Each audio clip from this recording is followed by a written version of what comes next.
right. Welcome everybody to another BDA Boxing podcast, broadcasting to you live from the true north. This is your host, Mr. BDA, and alongside with me as always, my co-host, King Bucho. King, are you there? Yes, sir. Fantastic. Listen guys, if you know the drill, if you want to join us, go to Google Hangouts and send us an instant message via bdaboxing@hotmail.com. That's bdaboxing@hotmail.com. Well, hold on a second. It's boxingdebate@hotmail.com. Scratch that. Yeah. Boxingdebate@hotmail.com. We no longer have the address on the upper portion of the screen, as you can see. We're going to get back to that at some point. Well, thank you for joining us. Again, this is a little bit of a lowbrow podcast. If you don't like it, that's where we get the parental advisory, explicit content tab up there. Thank you everybody for joining us. Shout out to Sakib Rafiq, Boris Jefferson, Real News, Jay Perez, The Shepherd of Sons, Greg. Thanks everybody for joining us. Let's read a couple of comments here because we just had two very good scraps between Chisora and Takam, and then Gillon Whyte beating Joseph Parker. Bit of an upset in my eyes. Real News says, what's up guys? Shepherd of Sun says the Chisora fight was great. Indeed it was. Shakib Rafiq says it was a pretty good card. Jay Perez says Parker did not want it enough. He looked discouraged at mid-fight. Absolutely. The commentators wouldn't stop talking about that, but it's true. I mean, the guy just... Hey, we'll get to that. Sakib Rafiq says, my mom threw a slipper at me when I screamed at White's 9th round knockdown. Yeah, she should have. She was justified in throwing that. Just be glad she didn't throw a lamp at you or something, or a lit cigarette. Shepherd of Sun says Parker looked like he didn't want to fight. So you see, people are agreeing on that one. Greg says Chisora lost me 20 quid, but I'm so happy with that result. Boris Jefferson says Parker did nothing versus Joshua. The Shepherd of Sun says Whyte is food for Wilder. Interesting. So you see, you got a couple of diverging opinions here, but I think everybody can agree with the fact that Joseph Parker... Let me tell you something real quick before everybody gets in here and I can't get a word in edgewise. Joseph Parker, prior to the Anthony Joshua fight, my prediction was that he was going to get stopped by Joshua because Parker didn't have good stamina. That was my prediction. And I remember I said, if he shows up in shape, he could pull off a bit of an upset. Well, he did show up in shape for that fight, and he surprised me. He did not get stopped like I predicted, and his stock actually kind of went up a little bit. But in this fight, he was back to the old Joseph Parker. He didn't throw enough punches. He was the younger guy. He didn't throw enough punches. He didn't let his hands go. Like people are saying there, and like the commenters are saying, he looked discouraged midway through the fight. Now listen, you got to give Gillon Whyte credit. The guy went to the body. He stayed active. He stayed busy. And like Tony Bell, you kept saying, he was grinding it out.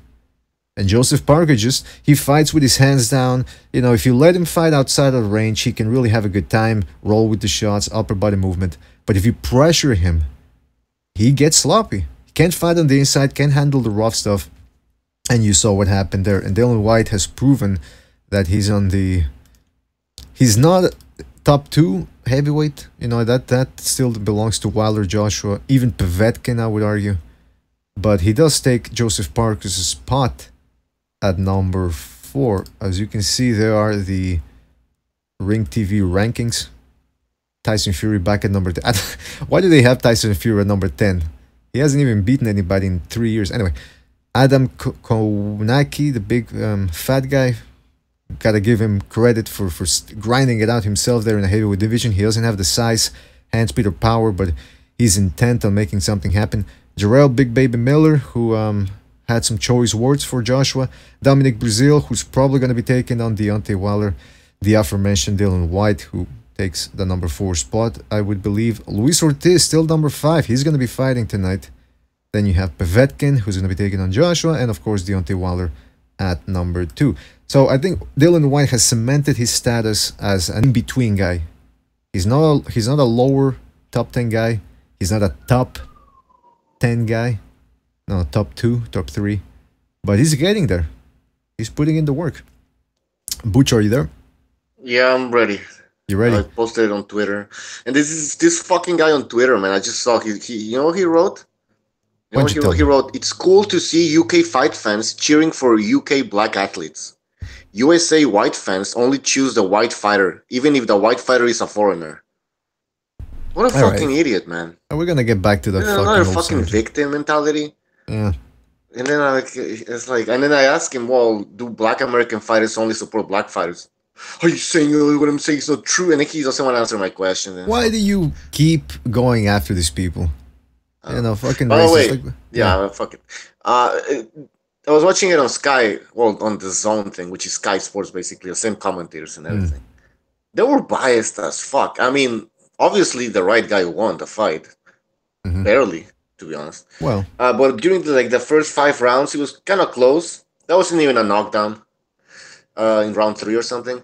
But the commentators were just fucking. I mean, every time Dylan Whyte landed something, oh, amazing body shot! Oh, that hurt. True. That hurt Parker. Parker was just kept walking forward like nothing happens. Like, okay, man, like calm down, fuckers.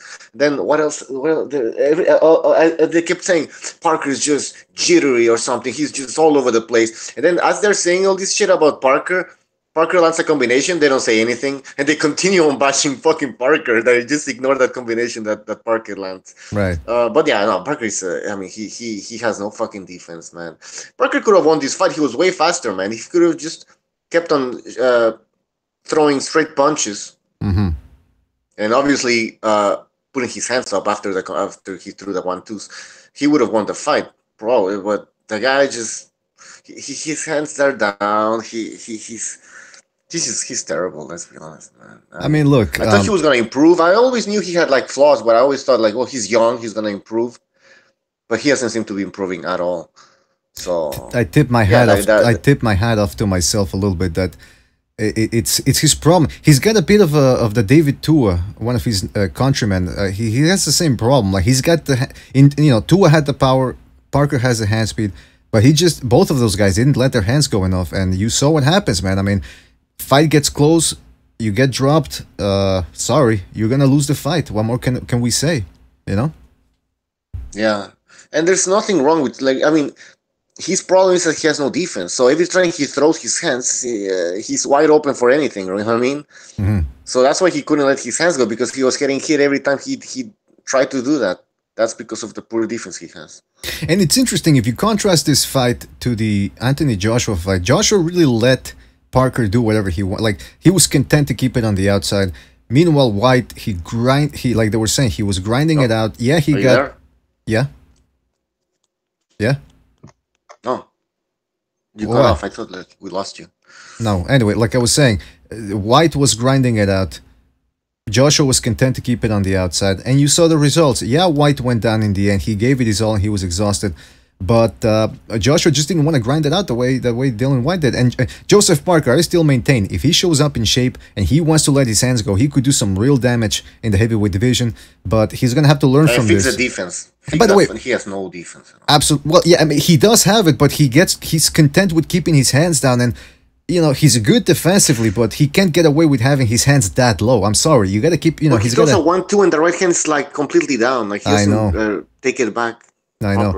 And by the way, what was up with that not Samoan, that Maori guy without a shirt on? There was a shirtless guy in the corner with a bunch of tattoos. And I thought it was a bum that wandered into the arena, and I was expecting security to. Apparently, it was a cornerman for Parker.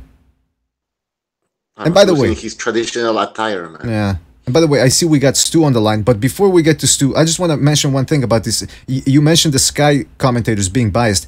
Forget the bias, Bucho. How about the fucking...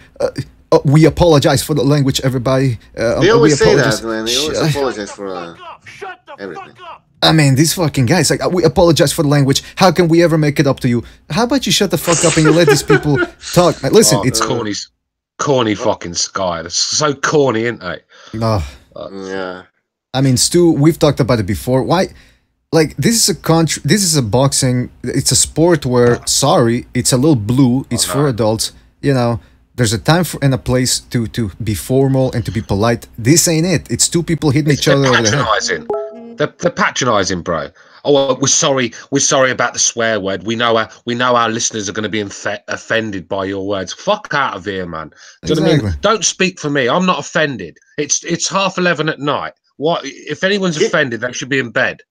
Exactly. Kids are not watching at that time of day. I know. The Sky pathetic. They've become more political correct than BBC, and that's nearly impossible. Exactly.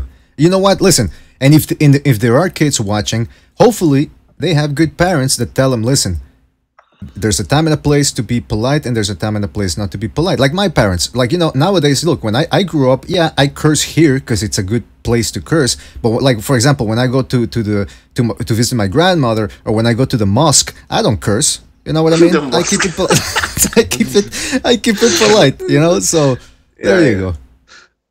But Stu, what did you think about the fight?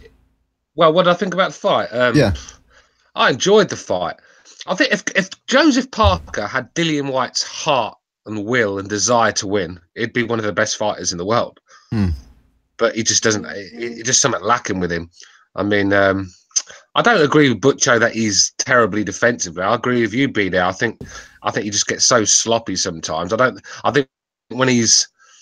I think he can be defensively very good, but it's just like the stamina issues, and he gets sloppy, and that's when he gets caught with shots. But I don't think his defense is terrible. I just don't think his stamina looked horrible after 3 or 4 rounds. He was struggling. Dillian Whyte was well. Dillian Whyte looked massive in there. I think the weight at the end showed on him as well, because he was fucking blowing at the end, weren't he? I mean, the referee had to pick him up. You know, when Parker was leaning on him, it's like he couldn't get back up. The ref had to fucking stand him back up, man. So he was blowing hard. I mean, it was a good fight. I think 2 guys that are just under the world-class level at the moment. That knockdown, that Dillian Whyte, when he went down, that was like they counted like to 14 seconds, basically. Like, they gave him so much time to recover. I mean, come on. Oh yeah, but it's understandable. Listen, he's a matchroom fighter. I didn't count 14 seconds, Butcher. It was a long time. They gave him some time. They were biased, the commentators. It makes sense. I mean, he's a matchroom boxer. They're on Sky. They work with Eddie Hearn, so I understand. I've learned to shut off the commentators, Butcher. You know, it's not worth.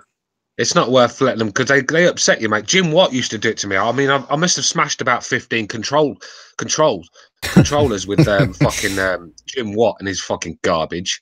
Do you know what I mean? It just gets you. It ruins the fight if you listen to him. So I just shut off now, and I do my own scoring.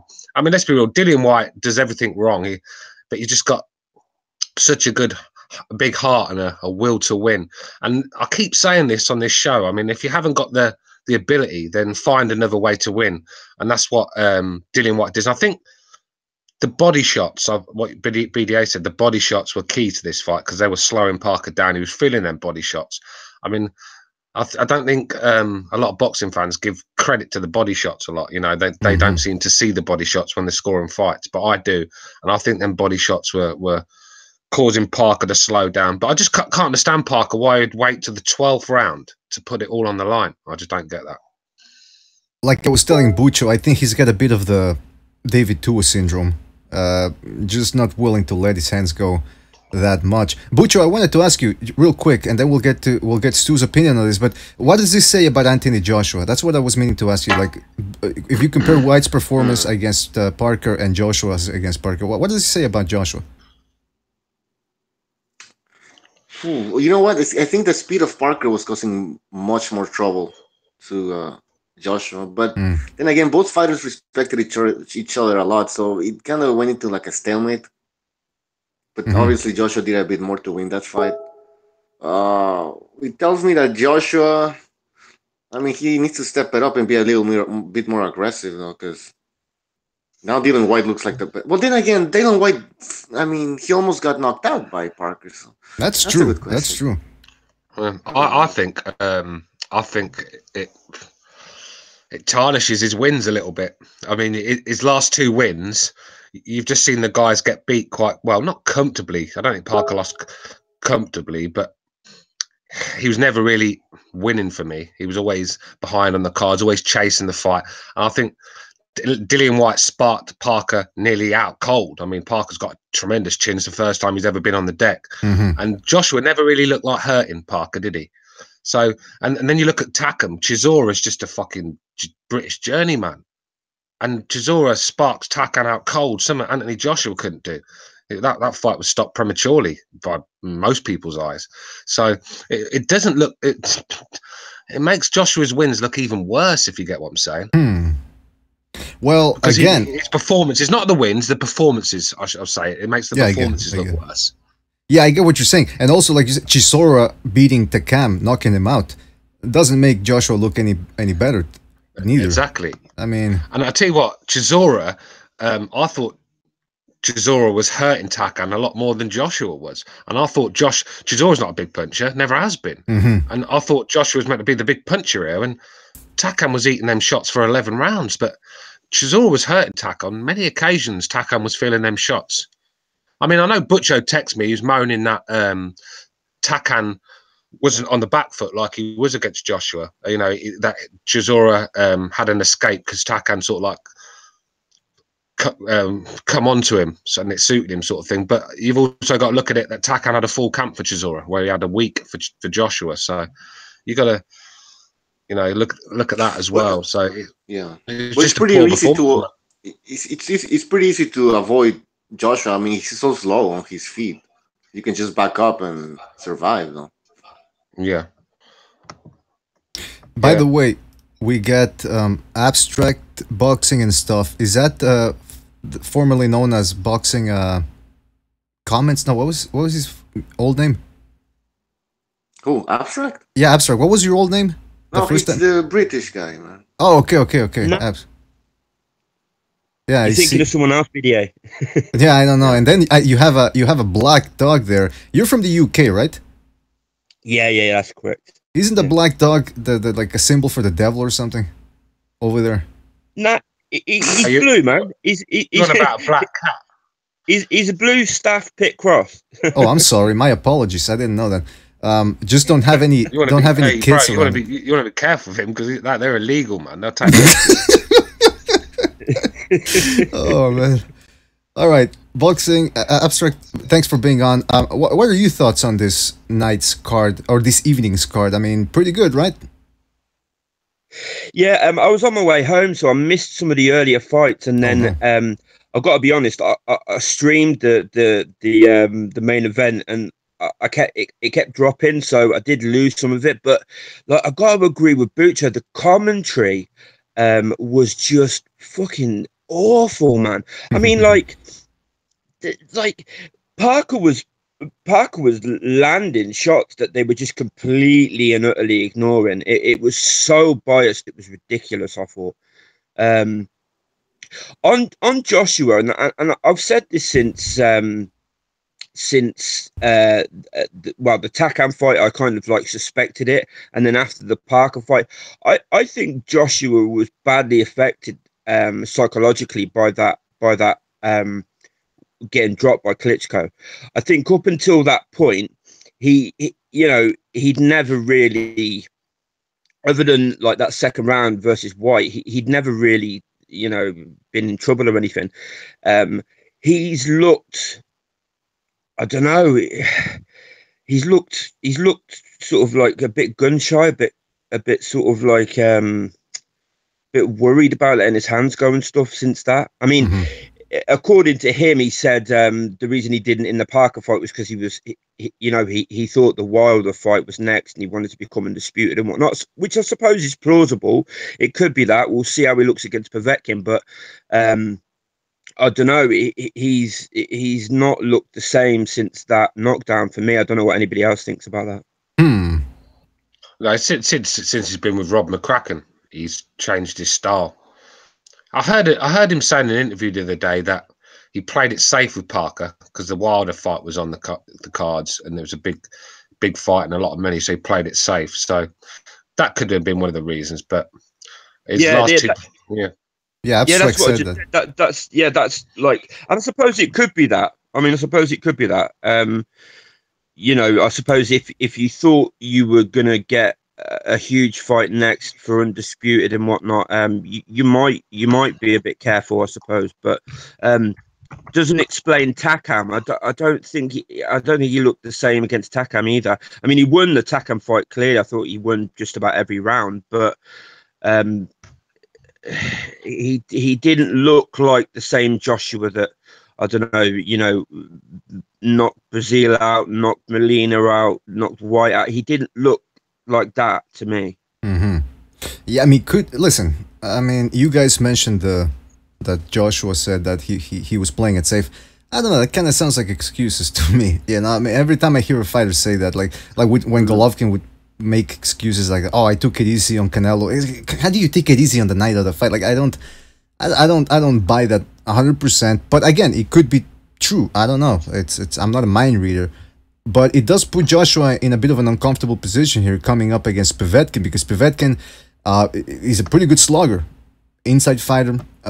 Who was it that was saying that those days that I wasn't here, that Joshua better not fight Povetkin on the inside? Who was it Stu? Was it Abstract? Was it Recognized? Yeah, no, it was me saying about Wilder not fighting Povetkin on the inside. Okay. Yeah. Because he's got no inside game, has he? He doesn't know how to throw shots in the inside. Nope. He's very good at range. He's very good at long range when he's, you know, throwing them long arms in your face. But I think in the pocket, he's just, all he does is grab hold of you. That's all he can do. Absolutely, yeah. So I think the more the closer this fight gets, this Povetkin Joshua fight, the more I'm fearing, the worse for Joshua. Because you just look at the resume of Povetkin, and it's just good wins on there, and knockout wins as well. You know, and Povetkin, he cleans people out. And Joshua, he has looked vulnerable around the whiskies. I'm not saying he's got a poor chin, but Joshua can be stopped. But that shot he took against Klitschko proves his chin's quite decent. But it's not one of them chins that's going to hold up constantly, taking big shots, I think. And Povetkin, when he gets inside, when he throws them bombs, anything could happen. I mean, the thing is, Povetkin's quite easy to hit himself, and Joshua is quite an accurate puncher, big puncher himself. So I think Joshua could get Povetkin out there also. But it's just a fight for me that worries me a little bit for Joshua. I think this is probably the second hardest fight in the heavyweight division for Anthony Joshua now. So anyone that calls Joshua a coward because Wilder didn't accept $15 million to fight him, so he goes and takes the next best man in the division. I mean, what else do you want from Joshua? Whether you like the guy or not, the guy is fighting a far better opponent than Wilder will in his next fight. Simple as. And I mean, the thing is, he's been fighting top 10 guys for how many fights now? I mean, you can't call him a coward. It's ridiculous to call him a coward. Looking at what he's done after, you know, 20 odd fights or whatever. But one thing I would say though is, like, you know what you just said, Stu, about like his chin not being questioned because of the way he recovered from that shot, the shot that dropped him. I mean, the shot that dropped him, he took on the top of the head, didn't he? But in the round before that, he took a couple of shots on the chin, and for me, he was. I mean, if you remember that was the round that he dropped Klitschko at the start, didn't he? But then, like, Klitschko nearly had him out of there at the end of that, and he looked ready to go. I agree. I think this Povetkin fight is a dangerous fight. People are talking about it like it's a foregone conclusion. I wouldn't be at all surprised, not at all surprised, if Povetkin stopped Joshua. I'm not saying I'm going to pick him, but I wouldn't be like, wow, that was like a surprise. The thing is, if Povetkin gets Joshua in the state Klitschko had him in, then the fight will be over, because Povetkin will put the pressure on, and he'll carry on throwing shots, where Klitschko backed off for 2 or 3 rounds and let Joshua get a breather. I don't think Povetkin's going to do that. But Povetkin's on the wrong side of 30 himself, so it's a hard one to pick, because I don't really know where Povetkin is. We've seen bits of brilliance from him, but we've also seen sloppy work from him. So but Joshua's not been great himself. It's a real hard fight for me to pick. I'm going to go for Joshua, of course, the younger man. But the closer this fight gets, the more worried I'm getting, because I'm seeing what Joshua's former opponents have done tonight, and it's not been good for them. They've both lost, both been on the deck, one out cold, and it just doesn't look good for Joshua as well. The Povetkin's a far better opponent than Takam and Parker. You can bet your life he's going to be. So you know what? But let me just say something about Povetkin, this guy is playing it very smart against Anthony Joshua. He's been looking for this big shot for years, and he's gonna make the most of it. He's already engaging in some sexual psychological warfare when he was up there with Joshua, and he was filling up his arms, caressing his arms, grabbing his bulge. I mean, this guy's trying to psychologically outwit Joshua via attacking his manhood. Guys, do you agree? Like, is this a very smart tactic from Povetkin? He was attacking Joshua's manhood. Well, he was like rubbing his arms, checking him out, like, "Ooh, you're a pretty big dude." Like, he was trying to sexually assault or mentally sexually assault Anthony Joshua. We all know muscles mean nothing in a boxing ring. I know, but I don't know. I don't think Povetkin's got any sort of. He's a typical fighter from the Soviet Union, former Soviet Union. Just he's like a robot, and he's got no personality. He's just been. It's like he's give birth. They've stuck him in a boxing ring and taught him to fight. Like since then, sort of thing. He's just you know what I mean. It's just Ivan Drago, isn't it? It's Ivan Drago. Yeah, the communist regime where he's just brainwashed to do a certain thing and just keep doing it. Like in China, like fucking robots over there. That's why well, that's why they master skills. Don't you give them something to do and they'll master it because they're fucking like robots, aren't they? They call them, the racist people call Chinese people bugs because, like, they get like a hive mindset, like kind of like the Confucian, a bit of the mindset of like the family is a microcosm of society, and therefore you obey the father without questioning him, and then you obey the country's leader without questioning him. So yeah, there is a bit of a robotic element in Chinese culture, but it's a good. I think it's the communist culture though, bro. I think the Soviet Union used to be like that. Could be. So do you guys think? And by the way, people in the chat room agree that there was some sexual psychological warfare going on. I don't know. We'll keep an eye on it, and we'll keep you updated on that. But you guys think that Povetkin has a very good chance of knocking Joshua out, like not 50-50, but what, 60-40? Very close? What? Yeah, it's got to be a 60-40 fight for me. Abstract? Yeah, I agree. I mean, I think the age is a factor, but I think even more so will be the height and reach advantage of Joshua. I think a couple of years ago it would have been even closer. But yeah, I mean, I'd say 60-40.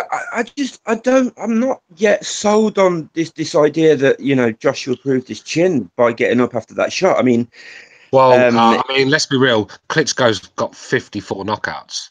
So yeah, I mean, Klitschko's a puncher, but I mean, he caught him on the top of the head, didn't he? And that right hand was right. That right hand he took was on the button, bro.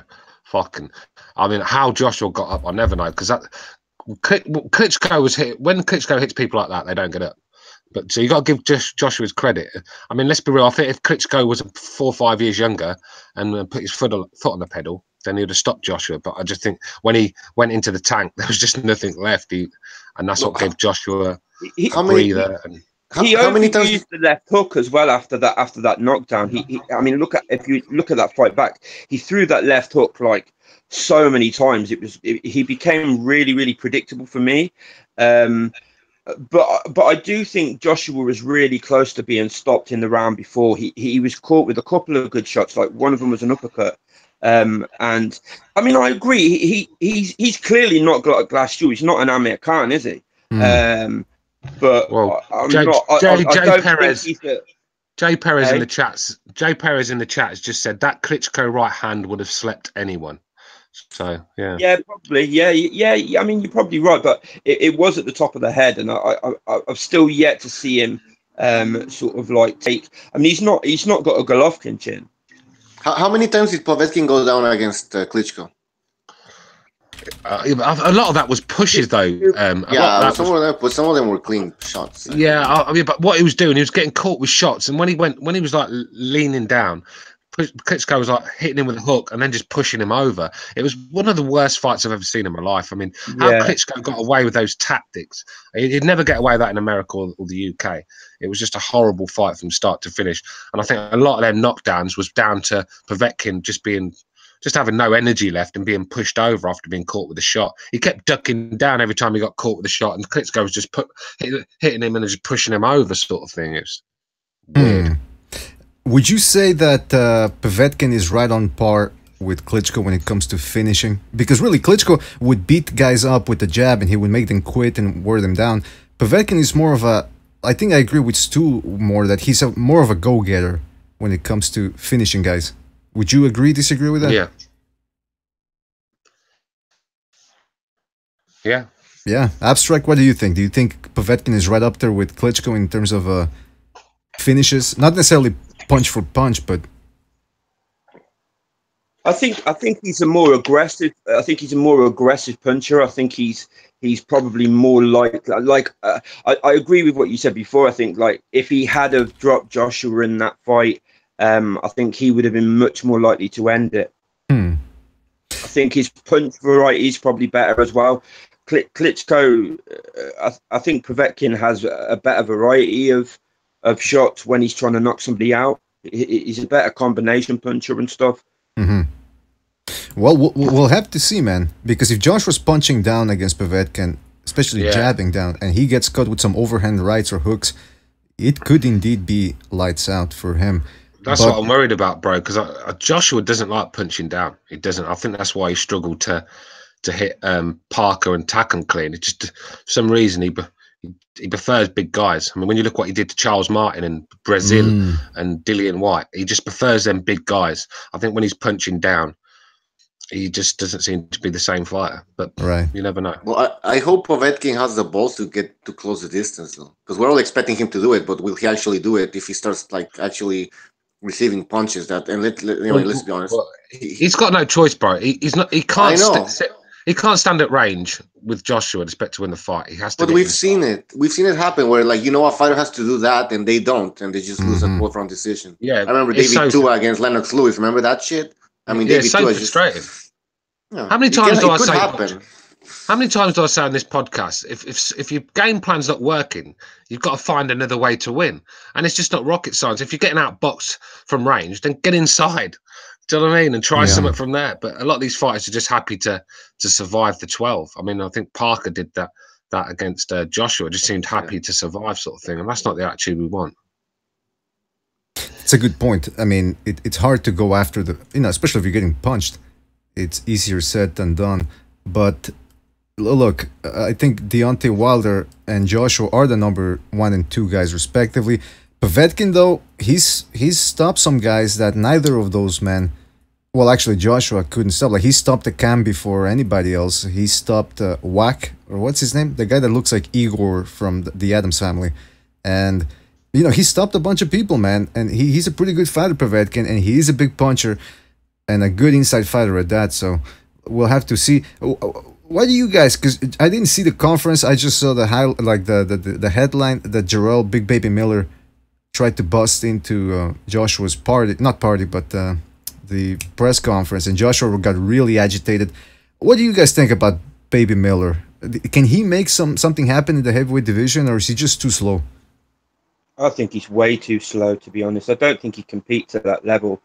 For me, Joshua, I think he just stood his ground, and I don't know,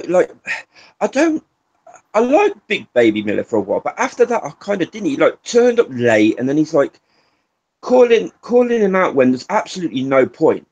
He's not getting a Joshua fight like this fight or next fight. Joshua's next couple of fights are pretty much planned out, regardless of whether Wilder signs or not, and it's not going to include Big Baby. So I don't know.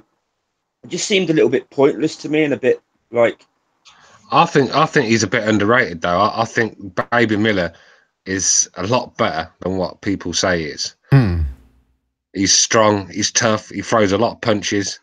He's a handful. He fucking is. He's a handful, mate. I don't care what anyone says. Yes, he's got a bad attitude, turning up late when he wasn't even the main man.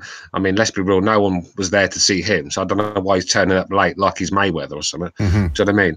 He's calling out Joshua when he knows Joshua's got at least 2 or 3 fights lined up before he can even look at Baby Miller. So that was pointless. But I wouldn't write Baby Miller off. I mean, in the heavyweight division, we've seen tonight that it just takes one punch to change a fight.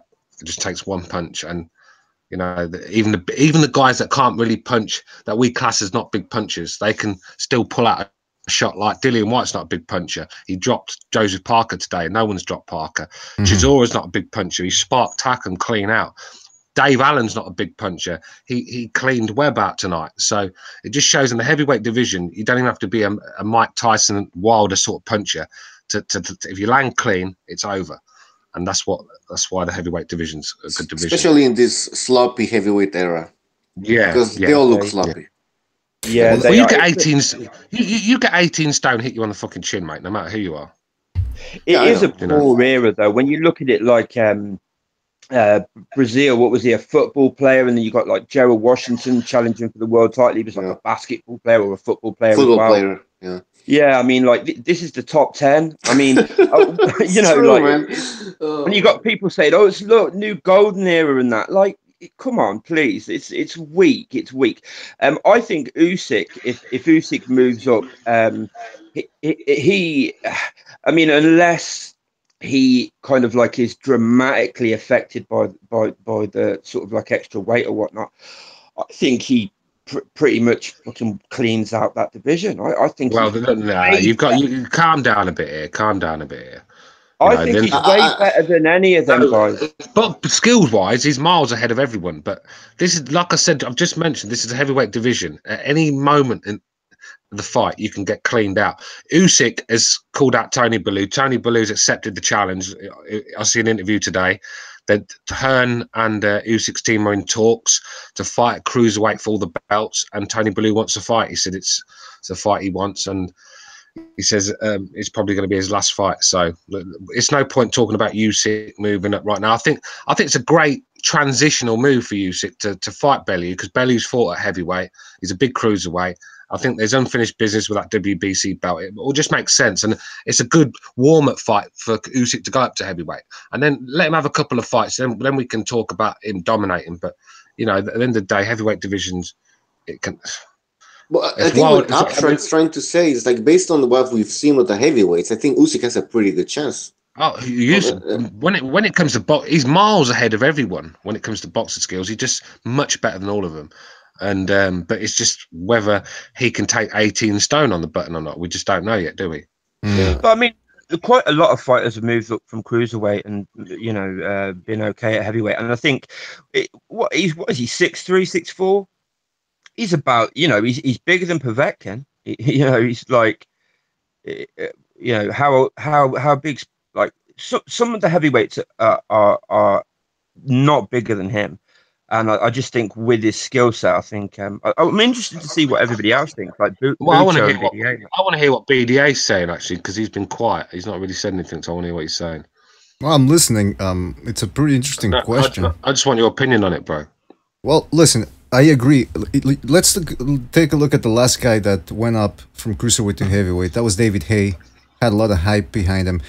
He took a bunch of tune-ups at heavyweight before stepping in there against Valuev and against John Ruiz and eventually, Klitschko's. He needs to build himself up. I mean, no matter how good the guy is, talking about Usyk, he needs to really fucking... All right, what's... Okay. He needs to step it up in there and take it slow. He can't jump in there against Anthony Joshua and Deontay Wilder right away. And look, even a guy like Baby Miller, who's almost 300 pounds, or Dylan... I mean, Dylan Whyte would be a good fight, I think. A good second fight. Yes, it's a little rushed, but a good second fight, because he does get tired. He doesn't really seem to be that well conditioned. I think Usyk, if Usyk, I think he'd beat Dillian Whyte. I just think Dillian Whyte's too slow for Usyk. I just think he telegraphs his shots. You could see him coming from a mile away, and Usyk's just so clever, so quick. He's going to see these shots coming. He's going to be out of there. But if Dillian Whyte lands a hook like he did on Parker, then that could be over. So you just don't know with heavyweights. With cruiserweight, it's a bit easier to. I know they hit hard, but the heavyweights hit a lot harder, don't they? Oh yeah. I mean, we see today. We see today where two underdogs really drop tough guys, and they're not even big punchers. So Well, listen. I agree. If Whyte lands on him, he probably would, but it's whether he'd land on him. I think Usyk, he's so quick. His footwork is so good. I just think a fight like that, Usyk could just box the head off him for 12 rounds. That's what I think could happen. I want to see his fight with Bellew, just to see, because Bellew's going to hit him. Not many times, I can assure you that, but he's going to hit him, and I just want to see how you, because yeah, it's a good point. Actually. Do you know what I mean? It's just I just want to see how he takes a heavyweight's punch, because we don't know right now. I agree. I tell you what, that shot that I didn't really think of Whyte as a. I know. He's a heavyweight. I know he's got a punch in that. But I never really thought of him as a huge puncher. I thought that the Brown win flattered him a little bit. Do you know what I mean? Because Brown looked like he trained by sitting on the sofa with a box of pies or something. You know. I thought that win flattered him. But that shot he dropped Parker with tonight, that was a fucking good shot. That little short left hook. That was a really, really good shot. Like. Oh, he was a very good shot. And again, Usyk has to watch out. That's why he needs to fight a couple of tune-up fights to see how he acclimates to that weight and how he handles punching power. Because one of the things that Usyk does is he loves to block shots. He did that a lot in the cruiserweight tournament. If he does that at heavyweight, unless he adds some muscle to really be able to absorb the shots, but if he just stands there and lets guys tee off on him, these big guys, they can get those overhand rights behind the guard, and I don't think he needs to put on much weight, to be honest with you. I think he's at a perfect weight. I think he's quite a muscly guy as it is. I think he's quite athletic, and I think if you start putting on weight, I think you're going to slow him down, and you don't do that with clever boxers. You do that with brawlers. Dillian Whyte came in at 18 stone because he went for the knockout. He hasn't got the boxing skills to outbox Parker, so he's got in there for the knockout, and it worked because the body shots were hurting him. But I just think with Usyk, I think if you start piling weight on Usyk, you could take away his best attributes. And I think 215. I mean, Wilder's only 215 himself, isn't he? So 215 is a decent weight. That's what he weighs on fight night. So I think Wilder weighs in on the scales at that. So that's a good weight for heavyweight. Yeah, that's a good point. I mean, I remember I read when Roy Jones went up to heavyweight, there were a lot of articles talking about the people that had gone up from light heavyweight to cruiserweight throughout history and how they did it. Some guys like Spinks, he added muscle. He said he wanted it to feel comfortable there, to feel confident. Other guys, they barely put on any weight. They just stop dehydrating themselves, and they go up to heavyweight, and they fight the way they walk around. I think when Spinks was cruiserweight, it was a 190 limit, wasn't it? Maybe, yeah. But anyway, look, it was 190. I think so. He was a bit of a smaller. He came up from light heavyweight, I believe, didn't he? Yeah, that's right. Yeah. So the point is that he would have had to put on muscle because he was not a big guy. But where Usyk looks like quite a big guy, he looks like he could. He's 215, 220 on fight night, which is a nice weight for heavyweight. Spinks was never going to be that. I think the most underrated aspect of Usyk's arsenal is that he looks like a maniac. I don't think people give him too much credit for that. I mean, you just look at his face. This guy's got the look of a guy that he's on the prowl, if you know what I mean. Like he's scanning his next victims or something. Look, He reminds me of, the Fight Night Champion game. Is it Isaac Frost? That's who Usyk reminds me. I mean, Isaac Frost. He's a bit of a screw loose or something, doesn't he? I remember an interview where somebody said, "What's the difference between you and all the other cruiserweights?" And he looked at his translator and he says, "I have a big gap in the middle of my teeth." It's just like he's not quite right in the head. I don't think Usyk. Yeah, he's a weirdo. Let's face it. I don't say that as an insult. I say that as a compliment. The guy has. We were talking psychological warfare earlier. If he shoots you this look, during the press conference, what are you supposed to think? You're gonna be scared. You're gonna be a little bit unsettled, and so I think that's to his advantage right there. Especially at the press conference, if asked what's going to happen, and Usyk goes, "If he dies, he dies." Oh. Yeah, then you know it's over, don't you? Absolutely. Hey, Mark Parmley in the chat room says Usyk reminds me of Jack Nicholson in One Flew Over the Cuckoo's Nest. Crazy eyes, smile, and hair. Absolutely, he's a scary looking guy. scary looking individual. Not quite right. He's not quite right, and that's always intimidating, isn't it? Somebody that's not quite right, because somebody like that's unpredictable. Like you know, you just can't account for what they might do. Like absolutely, it reminds me of Bucket. The thing is, he doesn't fight like a madman, does he? He's so smart in the ring, sort of thing. That's right. So, where a lot of guys fight with their emotions, they come in there swinging, and they get caught. But Usyk, he might look like a madman, but he fights like a professor. That's true. That's true. And let's not get too hung up on how people look. I mean, the last guy in this division that looked like another maniac was Kudryashov, and we haven't heard from him since he got knocked out by Dordico. So let's not get too hung up on how a guy looks. By the way, we've got Apology Man on the line. Apology, are you there? Hello, everybody. How's everyone doing? I'm doing fantastic. Hey, doing fantastic. We're talking about the heavyweight division, the fights that just took place, and now we're talking about Usyk and how he would do at heavyweight. Do you think, Apology, that he needs to put on some weight, or should he just stop dehydrating himself and just eat whatever he wants and he'll make the weight just fine? Well, if you watch him in the, what's it, World WSB, I think it's called, and he fought at heavyweight there, and he looked perfectly fine.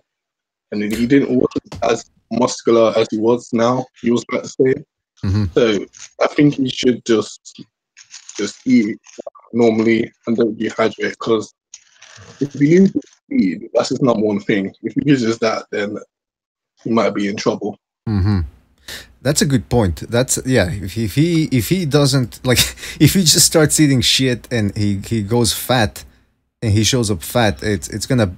His advantages are his boxing skills and his hand speed. Who there can match him in terms of hand speed? I mean, I know it's not all about hand speed, but who out there in the heavyweight division right now? Joseph Parker, maybe? Maybe Fury. Maybe Fury. I think you're gonna have to go to the archives to find someone, man. Fuck's sake. Yeah, that's true. There's no one there. I mean, who's quicker than Usyk? Who's got the footwork Usyk? I mean, no one in that heavyweight division. Parker. I mean, Parker's a very clever fighter. You know, he just hasn't got no desire. I mean, if he had Dillian Whyte's heart and desire to win, he'd be a fucking, well, like I said, he'd be a world class fighter. But so some fighters have it, some don't. That's why you see a lot of technically very good fighters fall at the final hurdle, because when it comes to digging deep, you know, they just haven't got it. And I think that's where Parker falls short. Like he knew he was behind on the cards. He was in the UK, so it wasn't going to go his way on the cards. He had to go out there and do something. Dillian Whyte was flagging big time. He was blowing, and Parker decided to wait to the 12th round to put it on Dillian Whyte. I mean, just don't make any fucking sense. Well, I think he's lacking in confidence a little bit, Parker, as well. I mean, like, if you know, did anybody see the gloves are off with them two, like, where like Dillian Whyte starts saying like he's a coward and stuff like that, and like I think like 99% of kind of like blokes would react to that, and he's just so passive. He's like he's just so passive. I don't know this. He comes across to me as somebody that's maybe like missing something a little bit psychologically, like, you know, mentally. That I wouldn't disagree with that, because it's not just about he definitely has shortcomings when it comes to fighting, coming forward and putting pressure on. It's like he's not comfortable doing that. We saw it in the Huey Fury fight, how sloppy he would get putting pressure on, and against Anthony Joshua he never put pressure on. Like, he was content with just fighting on the outside. You know what he needs? He needs to channel his inner Jake the Musk.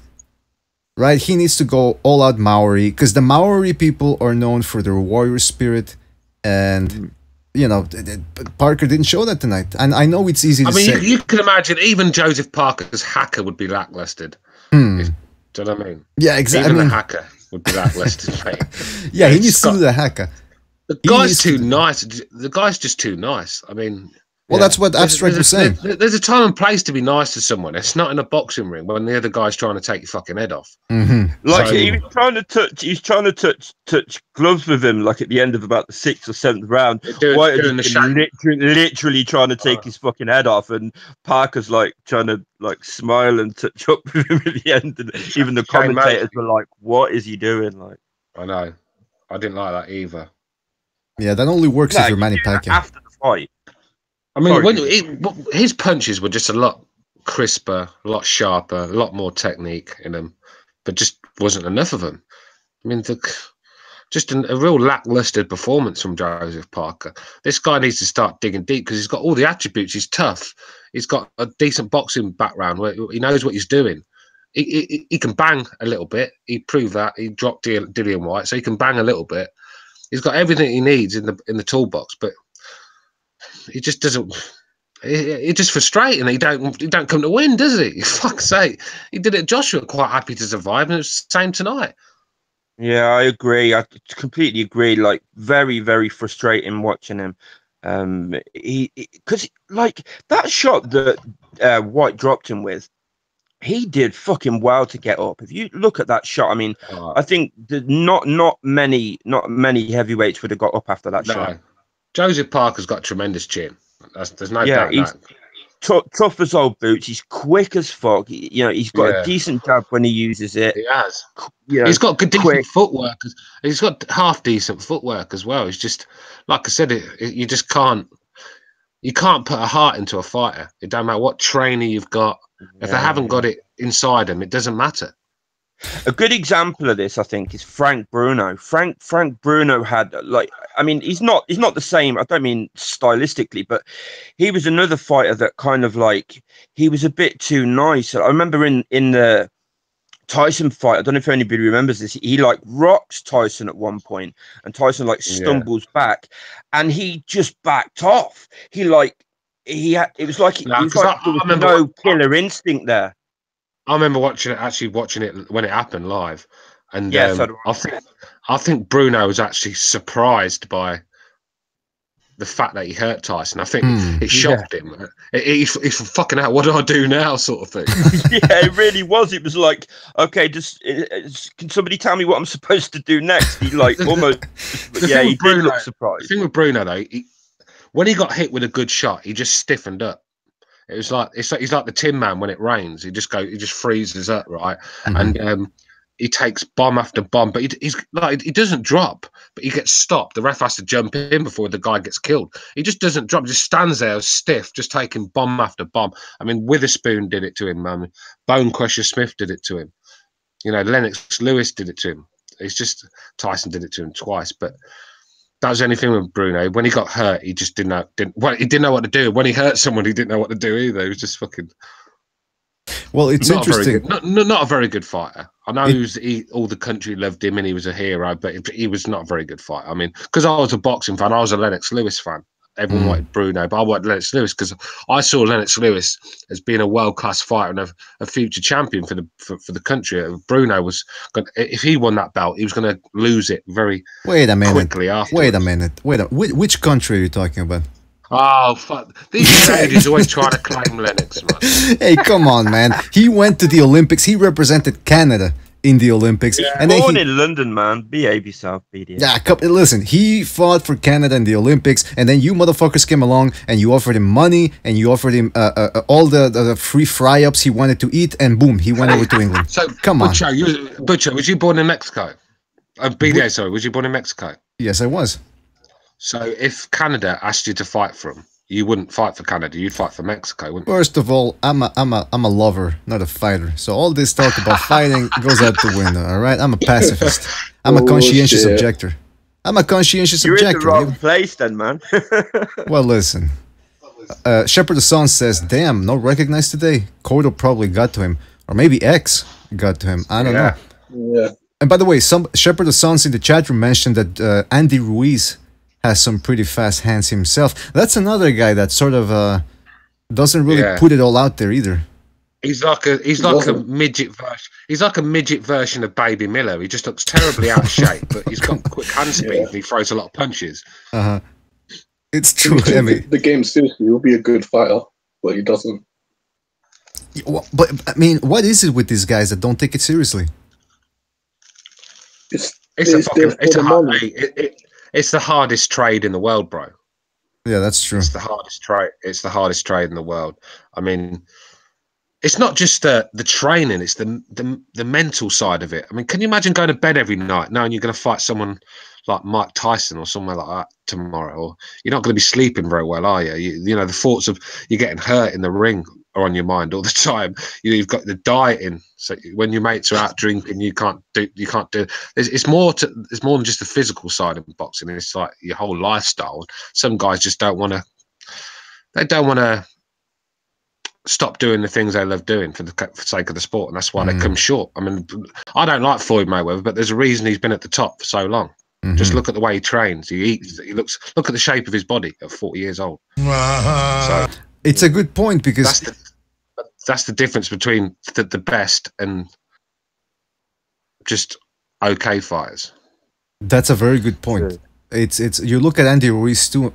The X factor there might be the fact that he's trained by Abel Sanchez, and Abel Sanchez, every time I see him on 24/7, he's shoving tackles down his throat. I mean, I don't think he's setting a good example for Andy Ruiz. But you're right, Stu. It's the daily grind. I mean, if you're training 6 days out of 7 all the time, hitting the pads, hitting the bag, doing your road work, it's mentally tough, you know, to keep it up. And it's only a select few guys that actually, some people see it as work, and other people see it as, listen, I gotta do this, it's my job. Yeah. The mental side is very draining as well. It can be just as draining as the physical side, because absolutely, you know, it's just, you know, when you get in a fight in the street with someone, the nerves start kicking in and all that, like, don't they, before you start fighting. Can you imagine like 3 months of that when you're training, knowing that you're fighting some monster like Golovkin? Can you imagine getting ready for Golovkin? I mean, your fucking arse is going to be twinging every night, isn't it? Exactly. It's the mental. It's the mental side as well. Very good point. Yeah, BDA, you touched on a good point earlier about Abel Sanchez and his setting example. Because you see Floyd Mayweather, his father bred it into him like every day. Like bred, you have to be a fighter, you have to be the best. And he wouldn't. And if he was punished if he slacked off or did something wrong. And you have a fighter like Andy Ruiz, for example, and his father, his trainer, does not set a good example. That's a good point. Then again, it's not a bodybuilding contest. I mean, how more would he really be that much more effective if he lost the fat? We're talking about Andy Ruiz, by the way. I think he will, but that's just me. Yeah, that's. I mean, it might not be much, but I think it's inevitably going to improve him a bit. I mean, because he does look like really, really out of shape. It can't do anything but make some sort of positive difference. I agree. Body beautiful isn't all that. I mean, look at Fury. Even in the Klitschko fight, which is probably the best shape he's ever been in, he still didn't look like a AJ or anything like that. Yeah, but it's not going to help. It's not going to help him, bro. Losing that weight's not going to help him at all. It's going to take power off his punches, and it's going to take resistance off him. All right, it's going to give him a bit of footwork and a bit more stamina. But the guy's small as it is, the footwork, he hasn't got the footwork to get away. So it's not like he's going to be slick on the back foot. He can't do that. He's a brawler. That's what he is. So he needs weight behind his punches. You take that weight off him, and I think it takes his only chance from winning, really, because he's not going to outbox people. So I think he's that small. I think if you take the weight off him, then you might as well just stick him at cruiserweight. That's what I was going to say. If he lost all that weight, he wouldn't be a heavyweight anymore. He would be a cruiserweight. No. I think, because there's a limit. There's a limit to what you can fight at. Yeah, but I mean, what about just like losing some of the fat and trimming down a bit and turning some of it into muscle? I mean, surely that would help. Muscle weighs more than fat anyway, so you wouldn't have to put. Do you know what I mean? Like, I just think the fat can't help. Surely, it can't. I mean, some people supposedly say that if you have fat, you can take. Yeah, but when you say the fat, though, Riddick Bowe was not really a heavyweight that was in great shape, but the guy had stamina for days, wicked chin, and he threw a lot of punches. So sometimes you don't have to look like Anthony Joshua. Do you know what I mean? No. I think it's just no, definitely not. But Riddick Bowe was a big lump, wasn't he? Riddick Bowe was a big fucking man. Yeah, I'm not comparing Andy Ruiz to Riddick Bowe. I was just saying that Riddick Bowe carried a lot of timber with him, and it never really affected him. I just think when Andy Ruiz, like you said, like BDA said, you take the weight off him, he becomes a cruiserweight. Yeah, I mean that might be true actually. And by the way, I mean, listen, it's not a bodybuilding contest, but who knows? Maybe what was the name of the guy? Mike Perez. He was the one in the cruiserweight tournament. He used to be a fat heavyweight, and he lost all the. Yeah. And he looked cut at cruiserweight, and he looked pretty good. I mean, I guess Brady's it was a pretty sloppy fight, but good for him for losing the fat and going down to cruiserweight, fighting in a more. Well, he had to, bro. He just weren't big enough. He was getting outmanned. Exactly. He just weren't big enough. Because you are a disgusting fat body. Hey, by the way, speaking of, did you guys see this woman that's eating a shitload of bad food fast food? She wants to have the biggest ass in the world. What the fuck you talking about? Well, listen, we're segueing into. Wait, did we even talk about the Garcia Easter? Yeah, we're gonna get to that. Let's talk about Austin. Let's talk about Austin first. All right, I can't find the picture of the woman, but let me tell you something. She looked awful. She had big lips, you know, those plastic surgery lips, and that face that she looks like she's wearing a mask. It just doesn't move the face anymore, and it wasn't even a great ass. Great ass. It was a disgusting. What are you talking about? Some woman. Listen, forget about it. Let's get, like Bucha said, let's move on from the heavyweight division and talk about this upcoming main event on Showtime. It's going to be starting at 10 p.m. Eastern here in North America. I don't know how many fights are going to be on, but the main event, of course, Mikey Garcia, 38-0 with 30 knockouts, taking on the undefeated. Before you get onto that bit, can someone in the chat tell me what channel this is showed on in the UK? Because I can't find it. I'm looking from a TV guide. Nothing with this fight on it. So if anyone in the chat knows what station this fight's on in the UK, please hit me up. First of all, I don't think they are showing it. They're what? I don't think they're showing it. That's what I read somewhere on Twitter. People were complaining in the UK. Yeah, because Box Nation, why haven't they snapped that up? Frank Warren's a fucking joke, man. Someone please put another bullet in that guy's head. Oh, sure. Ooh. Step away is out to talk about somebody. No, I didn't mean that, but they wouldn't kill Frank anyway, so that's why I said it. You could stick Exactly. 10 bullets in Frank's head; he'd be at work the next day. So, this guy. Why are people paying for Box Nation? Please tell me. I mean, this was a chance to get. I'll tell you what fight they've got on. Diaz fight. Yeah, Diaz versus Ito. I don't want to watch that. I want to watch the Mikey Garcia fight. Well, hold on. Next stream it, Stu. Stream it. I'm gonna have to stream it, bro. But my point is, I'm paying for a service that's not giving me any boxing. I'm sure if I put it on now, I bet you Liam Smith's gonna be on again. Bet your life he will. All right.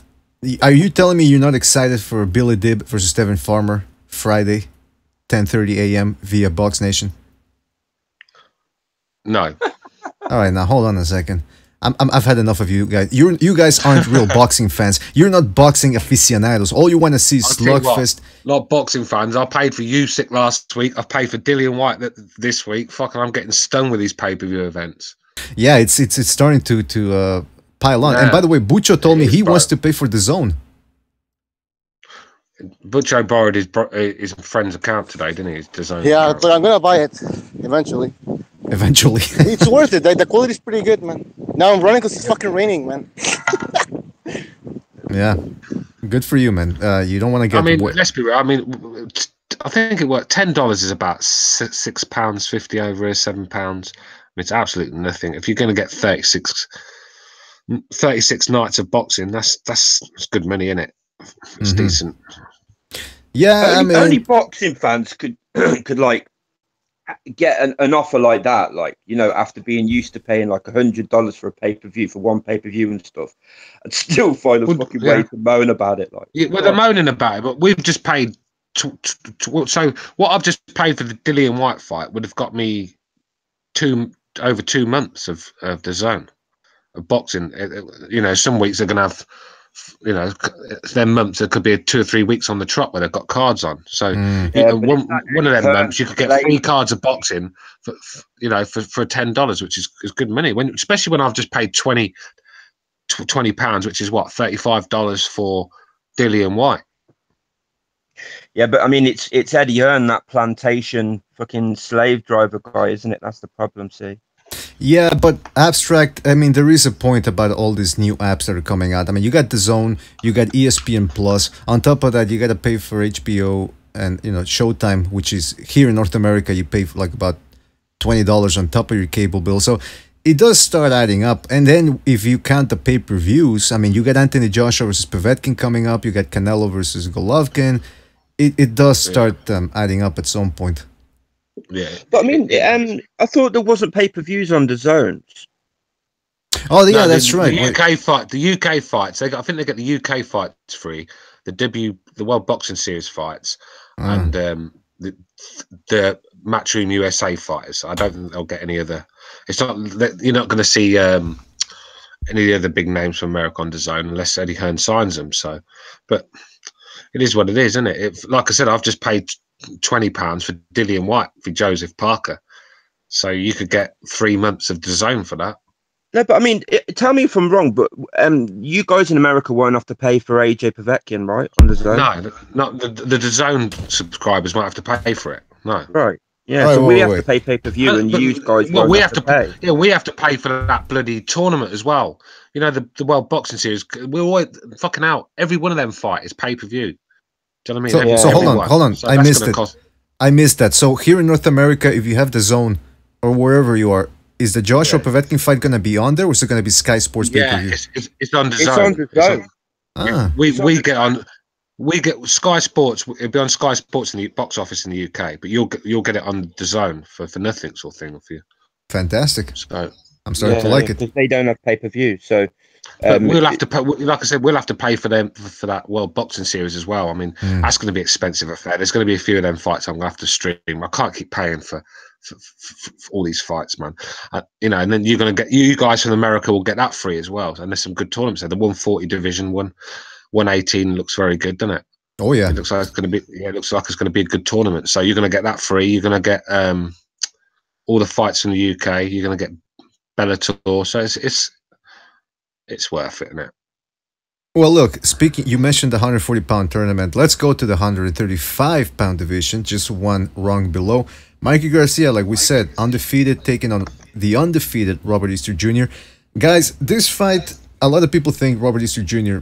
is outmatched, but let's take into account here that he did change trainers. He's with Kevin Cunningham now. He's got fast hands, a shitload of reach and height advantage. Can he make something happen? Can he pull a Lipinets and actually give Mikey Garcia a tougher fight than expected? I haven't seen a lot of Robert Easter Jr. to be honest with you. Seriously? He's not. No, I've seen him probably twice, I think. Wow. Abstract, what about you? I mean, I've seen a bit of Robert Easter. I was quite impressed with him earlier in his career.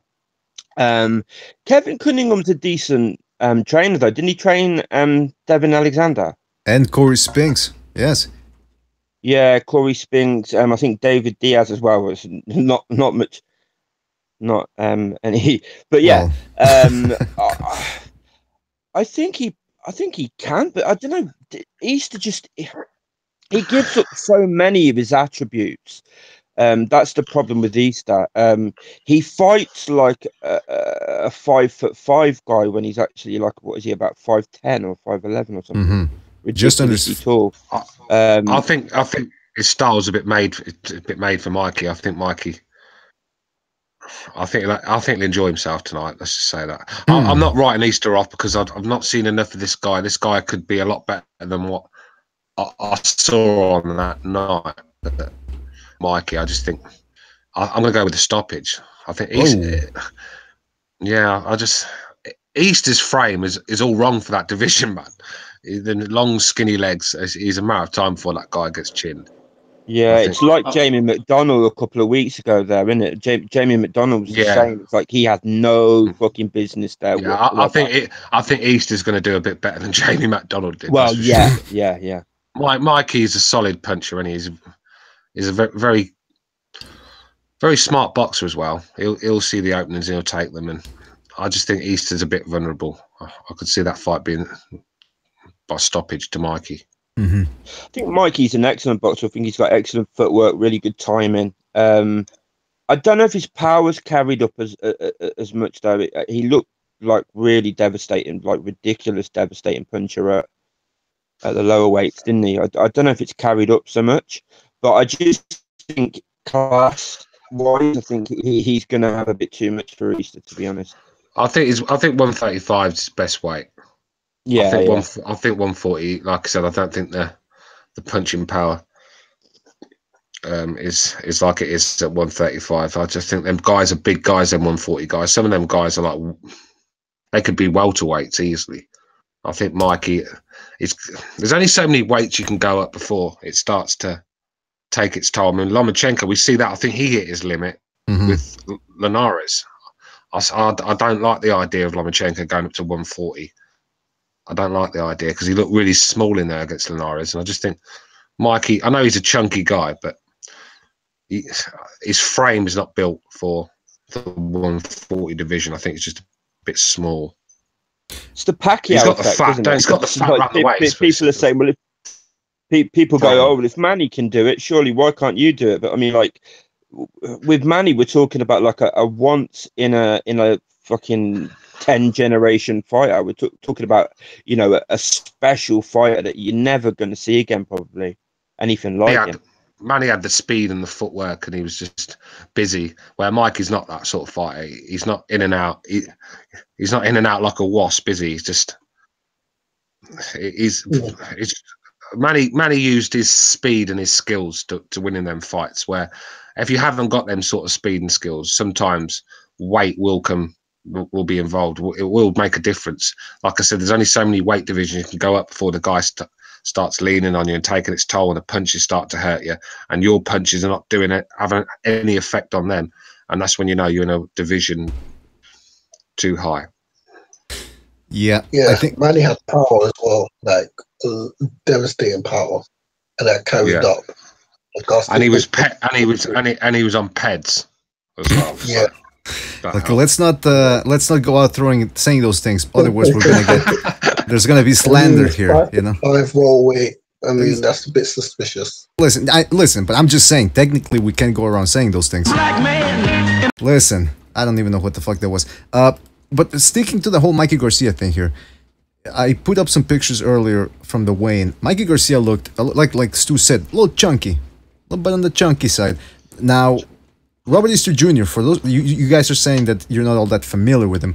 I've seen almost all of his big fights, and against the African guy, I forgot his name, who's he always gives everybody a tough fight. He gave how do you say that? I think it's Richard Comey. Yeah, that guy. It was a very good fight. Easter Jr. dropped him. Again, a lot of people felt that he should have boxed more from the outside, but hey, it was what it was. Against Shafikov, he could have easily lost that fight. He was trying to move. Won that fight. Was that? Sorry, go ahead. He won that fight. I mean, Shafikov won that fight. Yeah, that's again another one of those fights that a lot of people felt Easter Jr. shouldn't have won. He tried boxing, he tried moving, but Shafikov was just walking through his punches. And against Javier Fortuna, I don't know if you guys remember, but Fortuna was, you know, people were talking about Lomachenko versus Easter Jr. Forget about it. He couldn't handle Javier Fortuna. He doesn't really have that much of a shot against Lomachenko. That's the thing. You've got to get Mikey's respect. You've got to hurt him when he's coming forward, and Easter's not going to do that. He's not got enough snap in his punches, and I think to beat Mikey, you've got to hurt him. Well, I do think he does have snap. He does have snap on his shots, but here's the thing: Broner, who is friends with Easter, by the way, I think he's sort of like a mentor for Easter. Really, not the mentor you want to have, but hey, it's the one he has, and that's about, you know, he has no choice. But he does have a bit of a Adrian Broner style to him. He can fight on the outside. And sometimes he's got the good footwork, but he doesn't have the jab to keep a guy away. But and you saw how Broner, when he fought Garcia, he was trying to jab Garcia, and Garcia was just parrying his jabs like they were nothing. I mean, Mikey he's has a smart fighter guy, a clever fighter, Garcia. Very clever. I think someone in the chat just said he thinks that Easter will get caught in the inside. He'll get caught by a hook or something like that, and I wouldn't be surprised if that happened when Easter comes in to the pocket to do his work. Mikey's quite a smart counter puncher, you know. Yeah, and a lot of people were saying after the Garcia-Lipinets fight that Garcia isn't as great as everybody thought. But I think that's credit. Like, boxing style, he's pretty high on Lipinets, and I agree with him. I think Lipinets is gonna be. He's a hard puncher. He's starting to get his James Toney there. He's starting to look a little bit like James Toney, and he proved that he wanted it against Mikey Garcia, and even then he ended up getting dropped. So Garcia 135. Easter better mind his P's and Q's there, otherwise he's gonna get rocked and probably dropped and probably stopped. Did you guys hear that? Just like I said, I just haven't seen enough of this Robert Easter. I mean, it makes me sound like you know, a bit of a dickhead, but I watched him a little while ago. It was a bit of a boring fight. I never really took much notice of it, and a lot of his fights haven't been shown in the UK. I mean, I feel a bit ignorant not knowing enough about this guy, but I just don't. Well, they're PBC fights, so I'm not surprised. Yeah, I mean, like I said, I mean, some of us have a life, innit? You know what I mean? Yeah. And they're PBC fights. Some of us have children and others and dogs and a mother to look after. Do you know what I mean? Right, and pigs pigs. You're not missing much, dude. Pigs. Yeah, you got to feed the pigs, ain't you? Yeah, you're not missing much, so don't worry about it. The pigs are fed quite nicely. They ate Michael Stott the other night, so oh boy, they should be right. Are you guys still after that guy? Are you still on him? Are you still going at it with Michael Stott? Is that what's going on? No, I've not heard from the guy, man. I want to have him back. I want to have a special BDA series where it's called Mending Fences. And said no one ever. That's no, man. Come on, listen. I want to have him back. What the fuck is about pigs anyway? Bricktop over here with his pigs. What's going on with the pigs? These guys make out I'm some fucking Essex gangster that's got a pig farm that feeds human beings to my pigs every week. Do you know what I mean? Well, weren't you the one that said you were the one that said you knew who shot what's his name, Frank Warren? So we're assuming you have some contacts with him. But look, listen, with Mikey Garcia, I don't know. Supposedly Robert Easter Jr. says he wants to prove, like he's coming in there to prove something. I don't know if he should stay outside or if he should try to walk Mikey Garcia down. The way Broner did in the last rounds against Mikey Garcia, he was having a little bit of success trying to walk Garcia down. But then you saw what Lipinets did. He tried to walk him down too, and he got dropped. Even though he ended up... Listen, here's the thing, guys. I don't know if you agree with me or not, but I think Mikey Garcia gasses late in the fight. He doesn't have the best stamina. Because he's fat, man. He's out of shape, that's why. Yeah, I mean, if Easter can survive, he could win this on points. He could win it on points, but I just don't... I think he's going to get caught. Now, do you think he's getting caught with a right hand or a left hook? Hang on a minute, I'll just get my crystal ball out. How do I know? Come on, man. I mean, but has Easter's chin been tested? I don't know if I've ever really seen it tested. He hasn't fought any big punchers. He's fought like non-punchers. Probably not. That's true. That's a good point, Apology. He's never fought like Shafikov, Komi. Those guys aren't big. Even Javier Fortuna. Those aren't big punchers. This is what I mean. Not. So like, I don't know. This is the thing, though. Mikey's a big puncher, but he's not. He's not really proven as a big puncher at 140 yet for me. Do you know what I mean? So, if he did get caught, it's like whether he'd stay caught. I'm not so sure. Yeah, that's a good question, man. I guess we're gonna have to see, man. I mean, like Grievous says in the chat room, it's a big step up for Easter. It absolutely is. But let's talk about the future a little bit, because Mikey Garcia has been going on and on about how he wants to fight Errol Spence.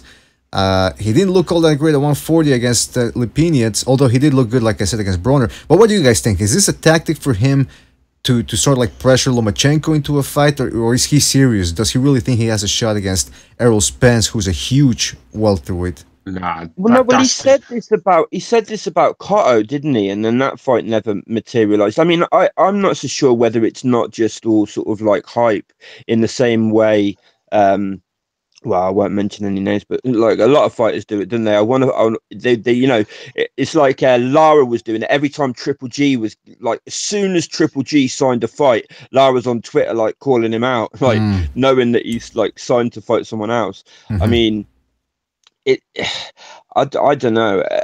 If Mikey is serious about fighting Errol Spence, it's fucking suicide. It's absolute suicide. I agree. Yeah, it's not a fight I'd be advising Mikey to take. I agree. I agree with you guys. And I think everybody agrees with it. I don't think anybody outside of, I think even Robert Garcia, his brother, is telling him, "What the fuck are you doing here? Like, what's the matter with you? I think you've been hit over the head." It's just. I mean, where is Mikey's head? I mean, one direction he's calling Lomachenko out, a 135 guy, and the next minute he wants Errol Spence, which is probably a natural 154 guy. So, which way is this guy going? Do you know what I mean? I just don't get it. Errol Spence is a natural middleweight. I mean, look, we've had people on... It's just from one spectrum to the other. Exactly. Yeah, it's ridiculous. Maybe that's the problem. Maybe Mikey's on the spectrum. Maybe he's going insane. I don't know. Listen, if he's seriously thinking about fighting Errol Spence, I think somebody should tell that to the Oxnard Police Academy and tell him, listen, this guy wants to be a cop and he thinks he can beat Errol Spence. I don't think he should be a cop. I don't think he should be able to own guns. Well, at least ward of court, is it? What do you call it? Ward of the court, where somebody's responsible for your well-being and that. Yes, he needs a handler. Like, well, yeah, let's be real. At least Errol will be earning his $4 million in that fight. No, that's true. I don't. He will just. It will be quick. So I think. Yeah, but Mikey will do a lot better than Lamont Peterson did. Yeah, I guess so. Maybe for a couple of rounds, but I mean, it's too much. It's just too much. And by the way, Errol Spence and not Errol Spence. Too big.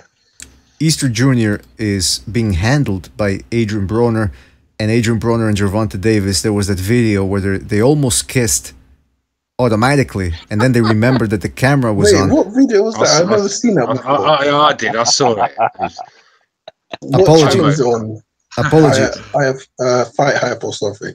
No, apology. It was on Instagram. I forget. I think it was Pavel. I think it was Pavel or Chris Gonzalez. Somebody sent it to us on Google Hangouts, and they said, put this on the screen. And it's Broner is sitting behind Tank Davis in a club, and then Davis is looking at the camera, and Broner leans into Davis and tries to kiss him, and Davis was about to reciprocate, and then he remembered that there was a camera, and then all of a sudden, like, he backed away, but like, they were about to kiss, man. Read my lip. No homo. By the sounds of it, bloody Yusuf Mack was holding the camera. Listen, I'm not saying there's anything wrong with it, but I'm saying is, if you're with a guy and he's your handler, but it's like a sexual relationship, I think it doesn't become professional anymore. It lacks professionalism, and maybe it could lead to some bad decisions. I think about this dude that I fucked last night, and how his dick was big and his ass was tight, sucking on my cock like a candy cane, rubbing on my balls and fucking out my brain. All right, I think that's Adrian Broner's new single. Look, I think Mikey Garcia is doing the right stuff here, taking in an undefeated guy. He's not still rapping, is he? I believe he is. Yeah, I think so. Oh, him and Danny Garcia. Oh, it was what? Christmas present. yeah, that's a great Christmas present. Danny Garcia's album. Couldn't rap a Christmas present, mate. Fucking First terrible. of all, Danny Garcia is the worst, isn't it? Danny Garcia, man. I mean, that should be called corny rap. Corny rap. I mean, yeah, look. It's corn. Look, nowadays it's not even. They're not even rhyming. They're just mumbling. It's mumbling rap. Just repeat the same words. Exactly.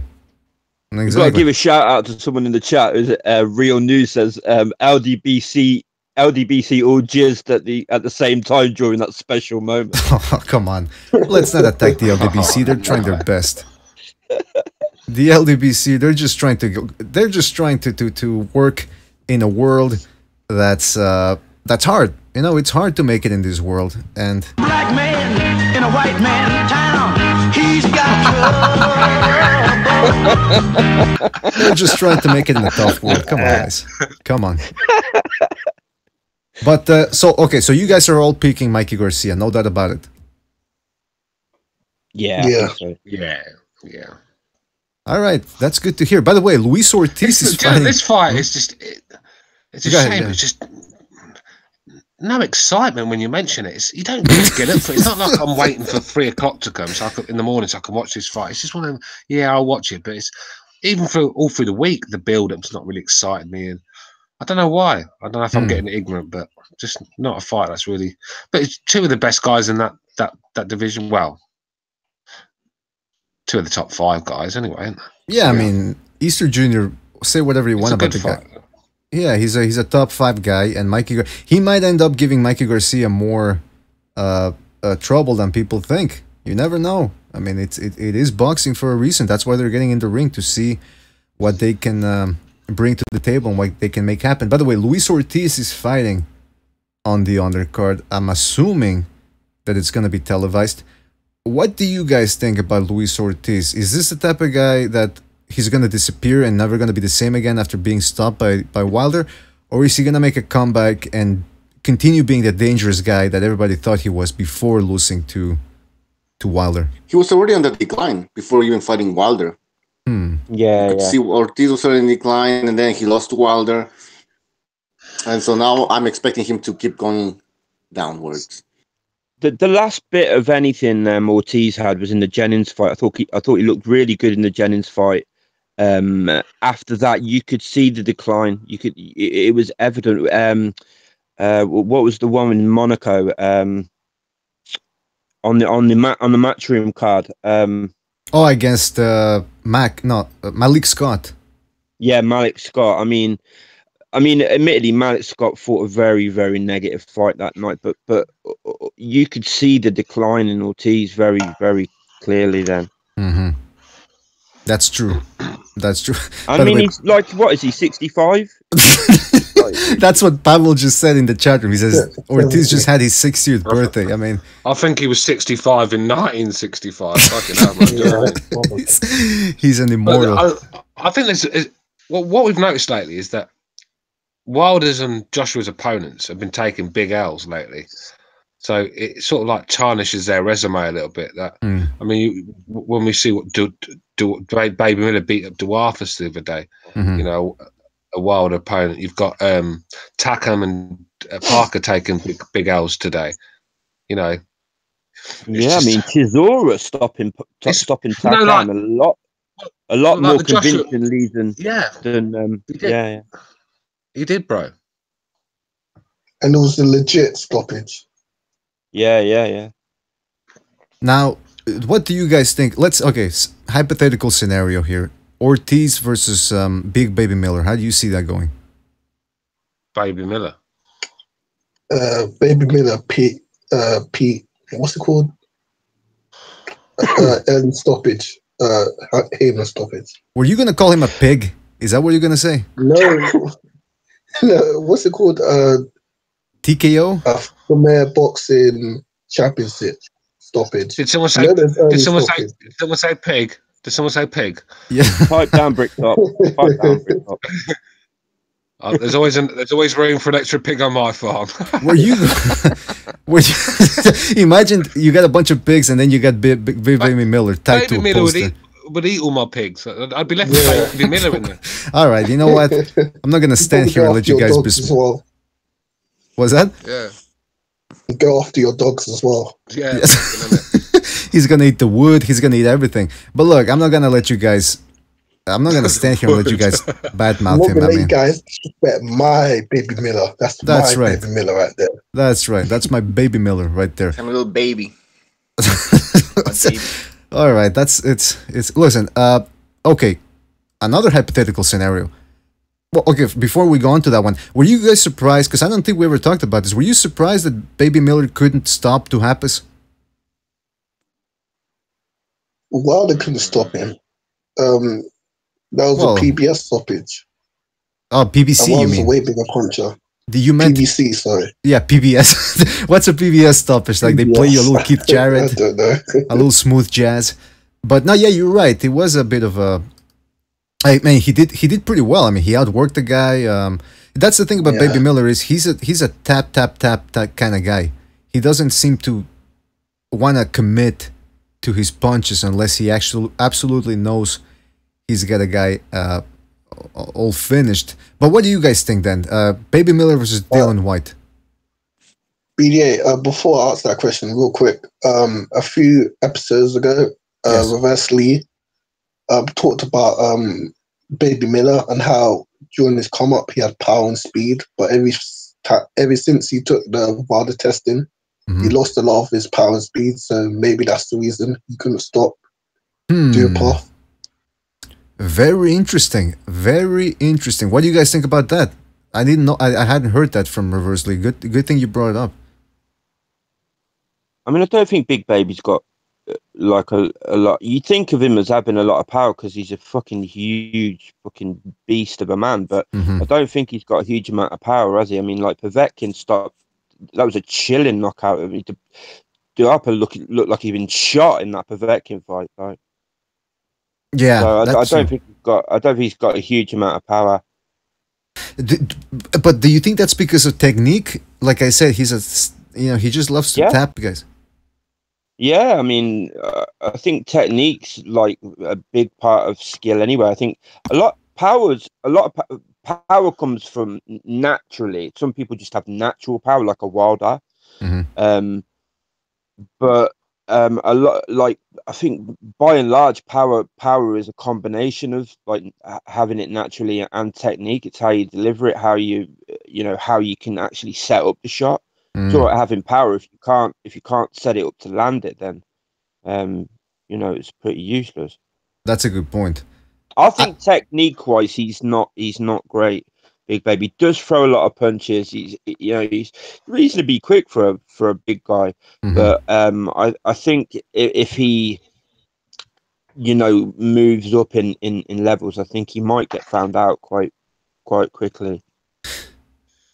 You know what? I think he's got the perfect style to beat Joseph Parker, because Joseph Parker can't fight on the inside. He doesn't like fighting 3 minutes every round. He doesn't enjoy the pressure. Yeah, you're probably right, bro. I know I'm right. And by the way, do you guys think that's another guy that could, talking about Baby Miller, do you think he could stand to lose a couple of pounds of fat as well? Just according to him, he's like he seems to always been talking about like, oh, I was too light in my last fight, stuff like that. I've got like on another 10 pounds, and I think I'm better now, like and stuff like that. So 300 pounds is a horrible weight. Yeah, I mean that's a horrible weight to be fighting at. He's got to be dropping 30-40 pounds, man. But yeah, he needs to drop some of the weight. By the way, we got big moment in the BDA history here. We've talked to professional fighters before. We got Big Baby Miller on the line. Oh my goodness gracious! Now, I mean, listen. I just wanna. I didn't play that. I don't know who played that. I think it was or Supercomputer Mammon 1000. Cheeseburger. Yeah, yeah, that's what. No, listen, Jarrell Big Baby Miller. Look, whether he loses the pounds or not, he comes forward. He actually has pretty good defense. Kind of like. I know people were laughing at me when I said it one time, but he's got James Toney-like qualities to him on the inside. He rolls with the shots, taps you here, taps you there, wears you down. I think he could be a threat to certain fighters. I think, you guys heard that story that supposedly Deontay Wilder handled him pretty easily in sparring, and Baby Miller said that, oh, it's because I had just gone running and it was a last-minute sparring session and blah, blah, blah. What do you guys think? You think Deontay Wilder's too much for him? I think Deontay Wilder's, like, power-wise, is too much for just about anybody, isn't it? I mean, I think if Deontay Wilder catches anybody clean, they're going to sleep. I Big Baby comes across to me as quite a durable guy. Like, he comes across to me as a guy that would just keep coming for a lot of shots, to be honest. You think he's too quick for Baby Miller? Yeah, that's going to be the problem. Because he is slow. I mean, Big Baby's so slow on his feet, man. Yeah. I think that's. It's a heavyweight. It's a heavyweight division, bro. It's one division where you could have all the speed in the world or the technique, and you get caught with one shot and it's over. And that's why we like the heavyweight division, because everyone has a chance to a certain degree. I mean, if you stick Dave Allen in there with Wilder, then there's only one winner. But you know, these heavyweights have got a chance. They've just got to land one shot, and you know, so this is why boxing's so hard to predict. I mean, if it was so easy, we'd all be millionaires now. We all know enough about boxing to predict fights, right? We'd all be millionaires. We'd put the money on and would win. But it's a hard sport to predict. Absolutely. The thing with the heavyweight division at the minute as well is that even the top guys, like even Wilder and AJ, and that, very, very vulnerable, man. Like Wilder's vulnerable as fuck. I mean, he's got the footwork of like Stephen Hawking or something. I don't know. He's he seems to like just fall over himself all the fucking time. Wilder's very like Dillian. Wilder's very like Dillian Whyte. He's off balance a lot when he throws his punches. Yeah, he looks like a newborn, like deer. You know, a deer when they're trying to stumble around and they can't quite stand up properly. The thing with Wilder, there's moments where Wilder looks very good, where he gets behind the jab and he looks quite sharp and it looks like he knows what he's doing. But then other moments he's horribly all over the place. Especially when he hurts a fighter, his technique goes out the window. He swings from his hips. I mean, his fucking chin's in the air, and his technique just completely goes out the window. So there's times when he looks world class in there, and there's times when he looks very amateurish. And I think that's the problem with Wilder. I just don't think you can get it all together in one fight. But he's got that natural power. I mean, heavyweight, you know, most of Wilder's fights he's been behind on the scorecards, and he always pulls it off, don't he? So. That's true. His power has built a little bit of help as well from the refs and stuff like that. I mean, in that Gerald Washington fight, he was clearly losing that fight, and that was a weird stoppage for me. I know, like he hurt Washington like just before the stoppage, but at the point the fight was actually stopped, he wasn't landing anything. And then there's like the extra time at the end of the sixth or whatever it is in the Ortiz fight. I think the referees panic. I think when Wilder hurts someone, they seem to panic because he swings so wildly. You know, I think the refs thinking if one of these fucking connects is going to kill the guy, and I think a lot of Wilder stoppages are premature, where the refs just jumped in, think fuck it, save this guy for another day. But Wilder does just his technique just goes out the window and he just starts swinging wildly, and I think that's going to be his downfall in the long run. I think one day someone's going to catch him when he comes flying in. I think a younger Luis Ortiz with his counter punching ability would have stopped Wilder. I think Luis Ortiz's age was his sole problem in that, because when he's swinging like that, because sometimes he does it when he thinks he's got a guy hurt and he hasn't actually got him hurt yet. All it takes is somebody to kind of play possum a little bit and then wait for him to start swinging like that. And just you know, land one on his chin. Like the problem is when he's swinging like that, if one of them fucking lands, you're going to be asleep for a month. So that, like I said, he leaves himself wide open. I think straight punches are going to be the key to Wilder, straight down the middle. I think, and then once you get inside, then you just got to work, because, like I said, the guy's got no fucking no inside game, so he just holds, and he's quite easy to hit on the inside. That's why he got caught with Ortiz, I believe. I think he was coming out of a hold and he was leaning back. I think he got caught with a shot. I might be wrong, but that's his weakness. I think the straight punches, and once you've let a jab and a straight right, then get inside and do your work. That'd be my game plan, because I think if you stand at range with Wilder, and it's a long time, 36 minutes, to stay away from that right hand. That's true. That is absolutely true. And like I said, after the Ortiz-Wilder fight, it's not just the power. Like, I agree with what Stu said. So far, Wilder's power, his power has bailed him out. But he also he knows how to use his height and reach, even though it's awkward the way he does it. And he has good reflexes. That being said, when those reflexes start to slow down, then it's going to be very dangerous for him. But so far, he's still pretty sharp with his reflexes. And then he catches you with that bomb and it's lights out. So it's going to be interesting to see if he ever takes on Joshua. I think with Wilder, I think his defense is so awkward. He's quite hard to hit, because I think you know, when Klitschko keeps his left hand really high. It's ever so hard to hit with the right hand. And I think Wilder does that but I don't think he means to do it, if you know what I'm saying. He just looks wild while he's doing it, but he's very hard to hit clean, Wild. I've noticed that. And a lot of he's always blocking punches with his long arms, and I think he's hard to get round the guard as well. Do you know what I mean, when he's got his arms up? So I think he goes back in straight lines, and that's going to be the key. You've got to catch him as he's coming out. That's another way of knocking him out, because he does go back in straight lines with his head back. And I think if you can catch him there as well, that's another way of beating the guy. But he is very awkward defensively as well. It's quite hard to hit cleans. I mean, Ortiz was throwing the kitchen sink at him, and a lot of them were not connecting, because he should have stopped Wilder. Let's be real, the amount of shots he was throwing, he should have stopped Wilder. But a lot of them weren't. Ortiz was way too slow, man. Way too slow. So he was hitting shoulders and stuff. That's why I think Joshua would he would be able to finish Wilder if he ever gets him hurt like Ortiz did. Joshua gets him out of there. I guarantee it, man. The thing about him losing his reflexes as well. What is he, 36 now? This is one of the reasons I can't really understand the way. Like, he seems to be acting as if he's just in no rush for this fight. And it's like I don't think he's got much time left. Do you know what I mean? Like, what is he? Am I right in saying that? Is he 35? 36? Are you talking about Wilder? No, he's not 35. No. He's 33. He's 31. Wilder's got. I'll tell you, Wilder's got plenty of years in him, because the guy's very athletic. I thought it was 34 or 36. He's 32. He's 32. I just looked it up. There you go. 32 is about the age that a heavyweight starts to hit his peak.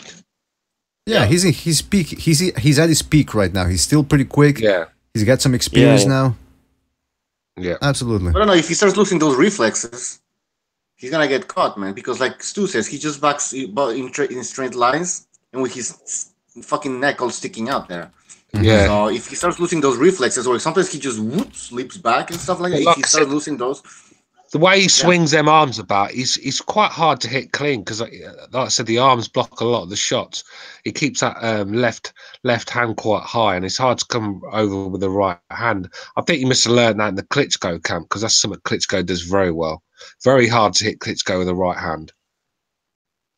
Now, look, you guys are talking about Deontay Wilder. If his next opponent should be Brazil, right? Do you think Brazil can do anything, modify something, his stamina, something, to be able to pull this off, or is it just he's gonna get iced? Brazil's too slow. That's the problem with Brazil. He's durable, so he might last a bit, but I can't see it, to be honest. Anybody else? It could go like the Gerald Washington way. Oh, you think it's gonna go down that way, huh? Well, I mean, like, maybe Brazil's doing pretty good, better than expected, but then he gets knocked out. That's fucking power. He's a hittable target. He's stationary, so that's pretty good. That's the type of opponent that Wilder looks for, you know, or where he shines. Okay. Does Brazil actually have that power to knock Wilder out? Because I think that's how to beat Wilder in America. It's a bit like Joshua in the UK. Everyone says you got to knock Joshua out. I think it's the same in America with Wilder. Does Brazil have that power? Because I've not seen it from him. I don't think. I don't think so. I really don't think so. I think he's for a heavyweight. He doesn't put his weight into his shots. He's not a good guy opponent for Wilder. Really isn't. So. I mean, that's what I think. By the way, guys, sorry, remember that I told you about that model that she wanted to have the biggest ass in the world? I just found it.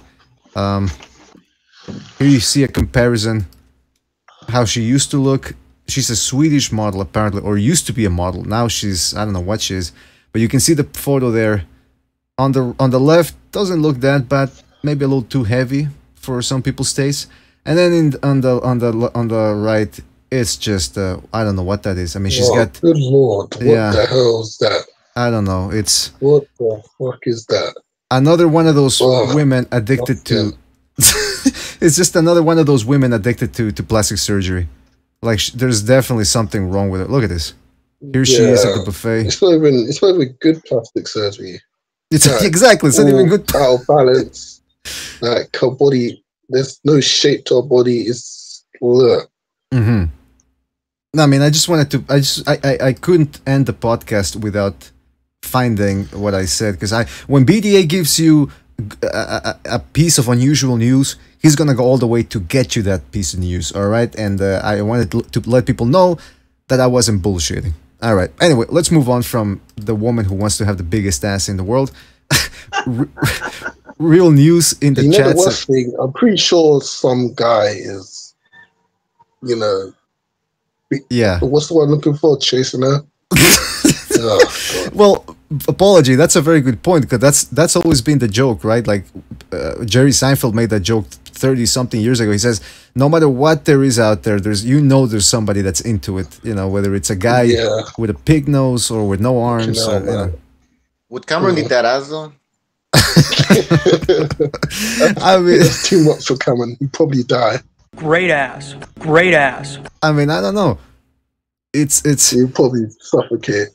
But it doesn't even look real. I think she's had. I didn't even read the article, but I think she's had plastic surgery to. It's not the fact it isn't real. It just doesn't look good on her. I know. Her body has no shape. Exactly. Well, it doesn't have a natural shape, is what you're trying to get at. And by the way, yeah, but you can have like a fake bum and still have a natural shaped body. But apology. There's something wrong with her. Apology, what would you do if you were trapped in an elevator with her and she goes, get down there and eat my ass. Get down there on your knees and eat my fucking ass. Could you be able to defend yourself? I'll pray to the Lord for guidance, for help. I mean, yeah, I don't think you could fight her off, man. Especially I don't even know if she can fit. It's time to take your own life at that point, isn't it? Probably. You got no choice at that point. All right, by the way, I see in the chat room we got Quantum Hydronomic, who, oh shit, everybody fell off. All right, Quantum Hydronomic, who's saying he's got something against Stu. I don't know what. Oh yeah, it's because he's a low life piece of shit. Oh, crying about Showtime figures. Look, it's not my fault that no one wants to watch your bum ass fighters, right? Who's this guy? Quantum Hydronic. Yeah, the guy's upset because I bought the video out on BDA about the figures and the numbers of his fighters, and he don't want to accept the numbers and figures. He just wants to call me names. And he reckons he's going to finish me my miserable life. I mean, you wish you lived my life. I would, like Connor said, I'll buy your bum life, Quantum. Yeah, I mean, look, listen. Lopez alternate account. Yeah, that's what Pavel's saying. Look, listen, let's rewind a little bit here to let people know what's going on. Low life. He should change his name to Low Life. Nah, come on. Listen, look. Let's back up here. What happened was Bucho and Stu in one of the podcasts, or I think Stu was talking about Showtime numbers. And then Cover Operative said that Stu doesn't know what he's talking about. And so Stu made a video that he posted on our channel disproving what they said. Because the argument was that Showtime was having better numbers than HBO, which isn't true. It can't be true because HBO actually has a wider fan base, subscription base. Now, the argument isn't who's putting on better fights. The argument was who's having bigger numbers, a bigger audience. Thank you. And then apparently, but you got these divs like Quantum that use big words, but can't connect dots. So then big words don't mean anything if you can't fucking use common sense and connect dots.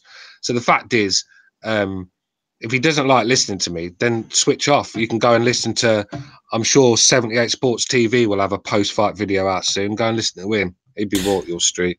You don't like the truth. Errol, hey, here's some figures for you. Errol spent 667,000 against Lamont Peterson.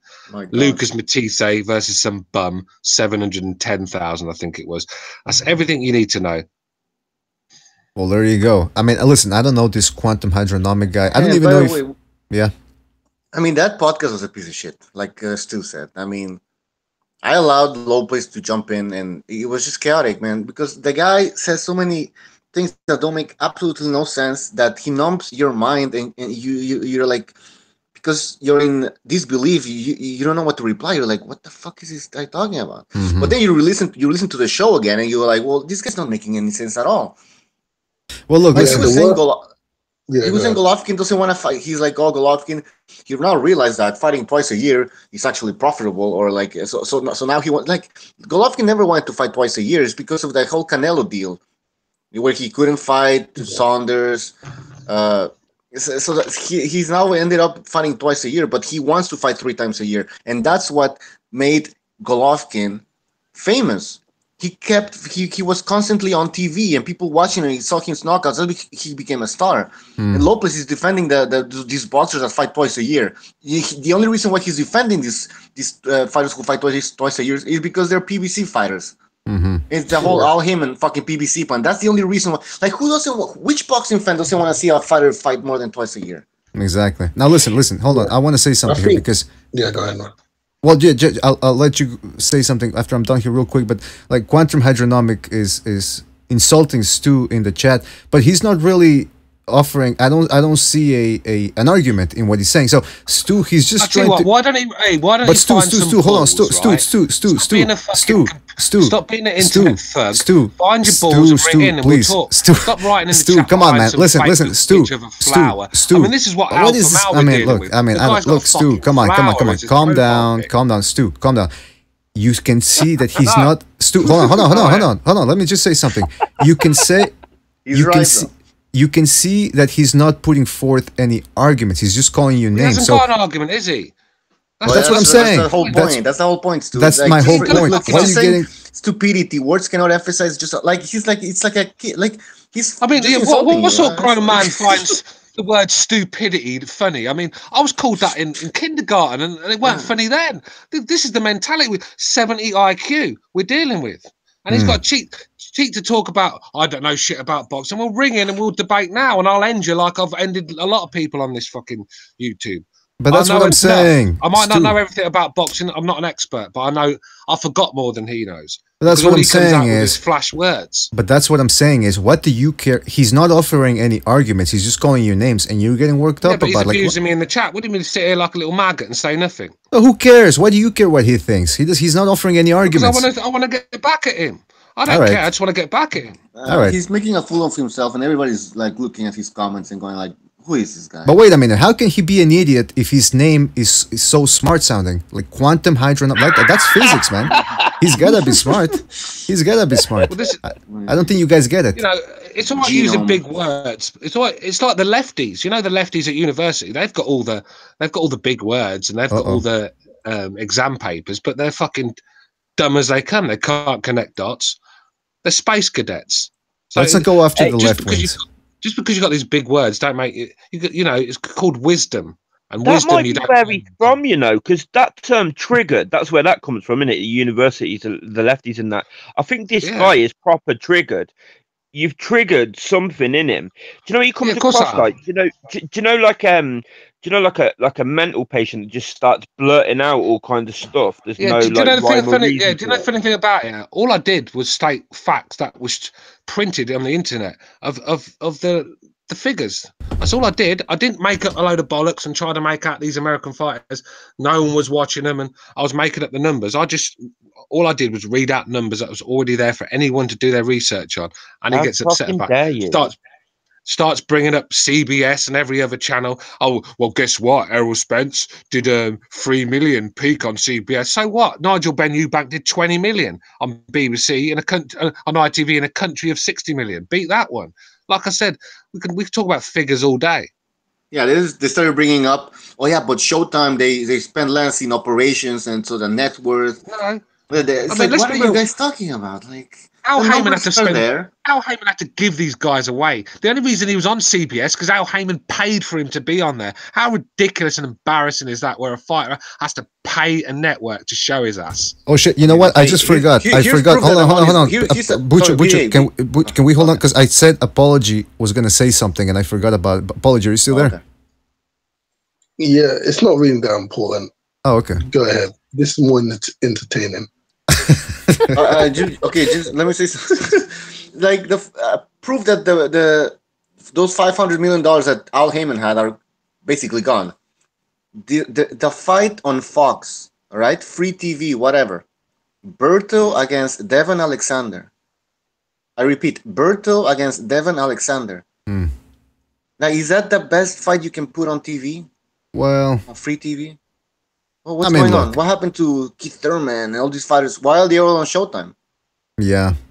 Yeah, you're right. I mean, look, listen, here's the... But people don't want to accept that. It's like, oh, you're just hating. It's but how did this become such a big deal? The video was Low Plays came on this podcast and told us all that Showtime was smashing everyone out of the water with figures, with views.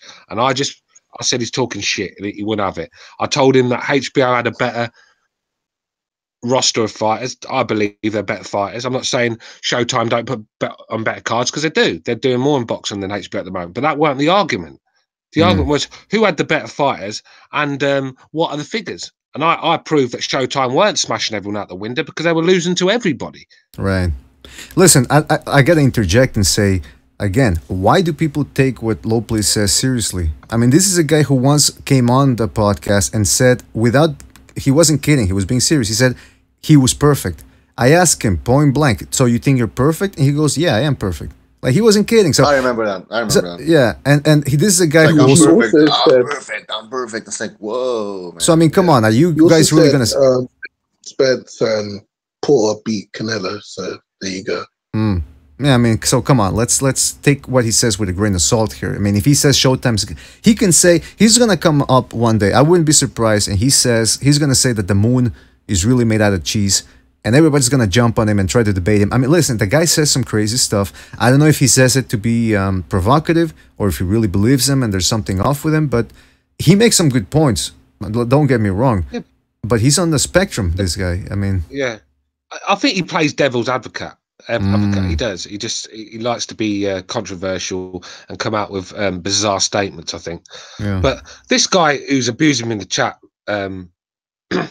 he was saying that my argument was lame, but the video proved that my argument wasn't lame. It was facts. How can facts be lame? This is the intelligence of these people, and he's got to cheat to say that I'm uneducated. Do you know what I mean? At least I can connect dots. I showed you the video. I showed you the facts. The numbers are there. You know, these guys are not big stars like you keep claiming them to be. That's all my point was. I'm really, yeah, I know. But look, he was having a go at Butcho because Butcho would keep saying about Wilder not being known, right? But he's like, well, the president knows him, everyone knows him. But it's all right being known. The president knows him. Oh, well, he knows. That's what they were saying. The president knows him. Because he made an appearance with Trump. So I guess Suleiman there is famous as well. I saw Mauricio Suleiman was there.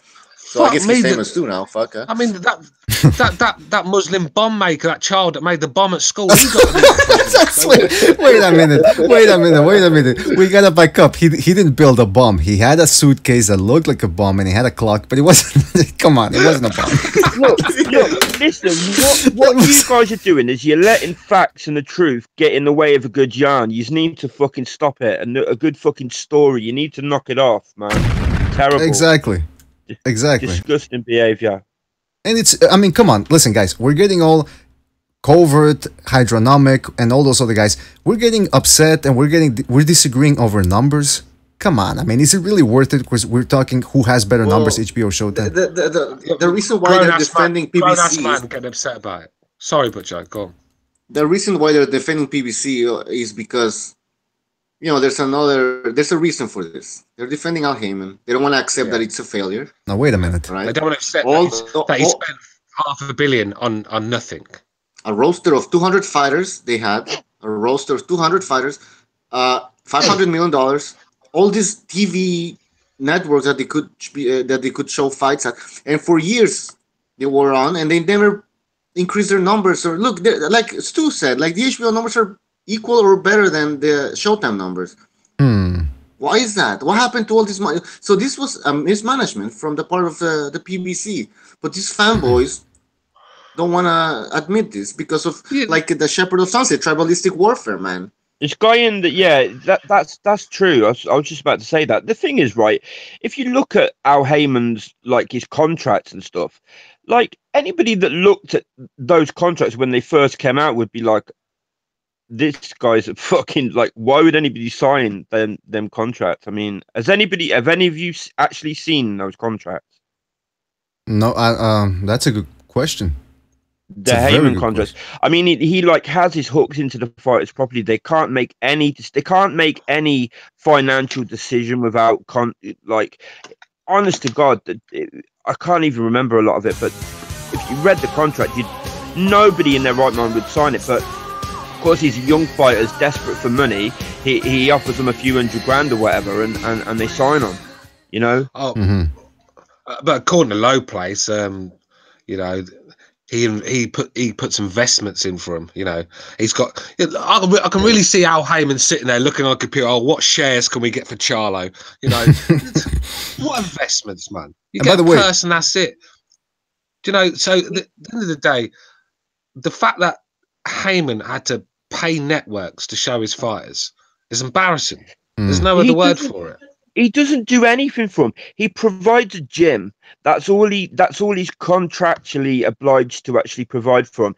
He has a load of extension clauses within his contracts, like if they get a big fight which is above a certain amount, that the contracts get extended, and if this happens, the contracts get extended. That's why so many people are like fighting to actually get out of those contracts. They're fucking airtight as well, I'll tell you that. That's a good point. He's a crook, man. He's a fucking scam artist. And wait, hold on. You've got all these donuts, like, just sitting there, yo, Al Heyman, Uncle Al, like he's fucking savior of boxing and this, that, and the other. Like, come on, man. Oh, by the way, I gotta thank Apology Man for the generous contribution of £2. And he asks, where is everyone? I think, listen, I think it's summer, like Bucho said, and everybody's just recognizes probably on the construction. I mean, he's a repairman, elevator repairman. He's probably on vacation now. Cameron is probably going out on a date with the girl with the fat ass that I just showed. Apologies. I showed up a little late. Sorry about that. Oh, Jimmy. What's going on, guys? Whoa. Sorry about it. I was listening. I was in the car. But I waited till I got home to call in. But sorry about that. I was listening to all you guys cracking me up, man. Great show. Man. We try. Listen, we're gonna probably end this soon, but just to get your thoughts, Mikey Garcia, Robert Easter Jr. Oh, Garcia all day, easy work. I'm not impressed by fucking that dude. He plays down. He should, unless he changes his style completely, unless he stands up and just sticks behind the jab. I mean, pops that sucker out. He's dead. You know what I mean? I don't think it's gonna even be close. But that's kind of been Mickey's MO. But that's just my point. I don't think I think Mickey takes him out 6th or 7th, I'll say. Whoa. Oh, yeah. Well, I'm not high on Easter at all. And I agree. But listen, anybody saying that, bragging about the PBC, it can't be broken down to any more simpler terms. The money's gone. The PBC is just now a name on the fucking promotional door. That's all it is. Al Heyman, you could take him out of the equation now. He has to go to fucking Steven Espinoza now and say, okay, you know who I got for fighters. He now has to okay shit with him, meaning Espinoza now can kibosh shit. Say, no, I'm not putting that on the network, which he has since they've lost. Because now, not only didn't they sign or sell a single program to any of the networks that they bought airtime from, all these networks were so disgusted with the product, meaning the numbers, nothing came out to what they were sold, they were told it was going to be, that they publicly released statements saying, yeah, we're not doing business with the PBC anymore. Al Heyman's in court right now. I don't know if they're settling what's going on. He's got to explain to, the fucking federal court what happened to the money. I mean, that's just not free money. But the PBC is a failure beyond all recognition, probably one of the biggest in fucking sports history. It's the reason it's on Showtime. It's because it failed. It left Showtime, took all his fighters. He released one statement, and it was, I'm here to bring boxing back to TV and get it off premium cable. Where the fuck is it on now? It's back on premium cable. It's like a quick story. It's like a fucking kid who wins a lottery or something, goes out and buys the biggest house in the fucking block, tells his parents to fuck off, right? And then pisses through the money, and then, hey, Dad, can I come back on the couch? You know what I mean? It's like, you know what I mean? He came back because he failed. The fucking PBC was a disaster. It's in name only.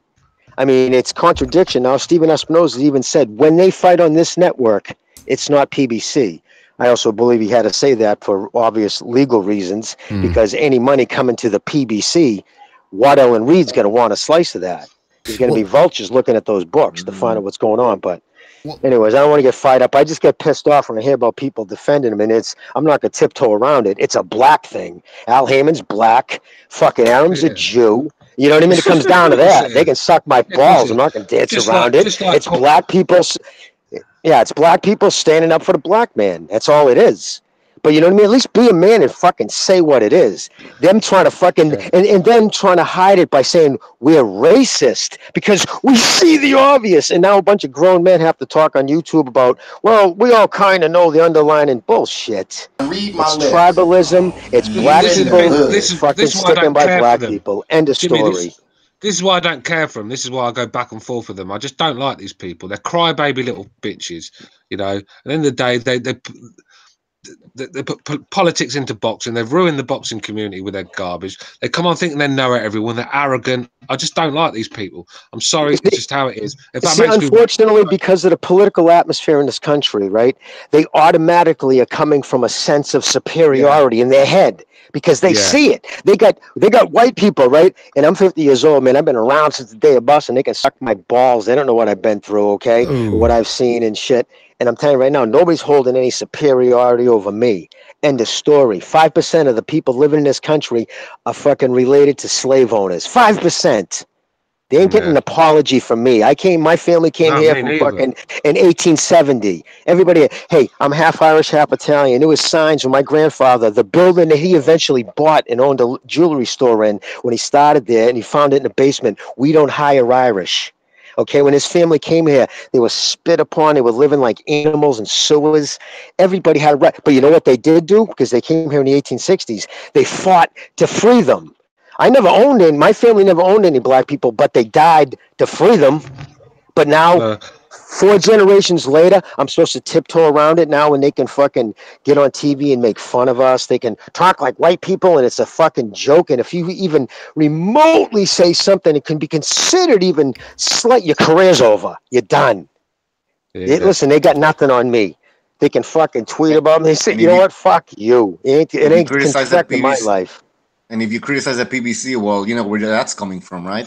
Yeah. Listen, my family's fucking bled for this sport.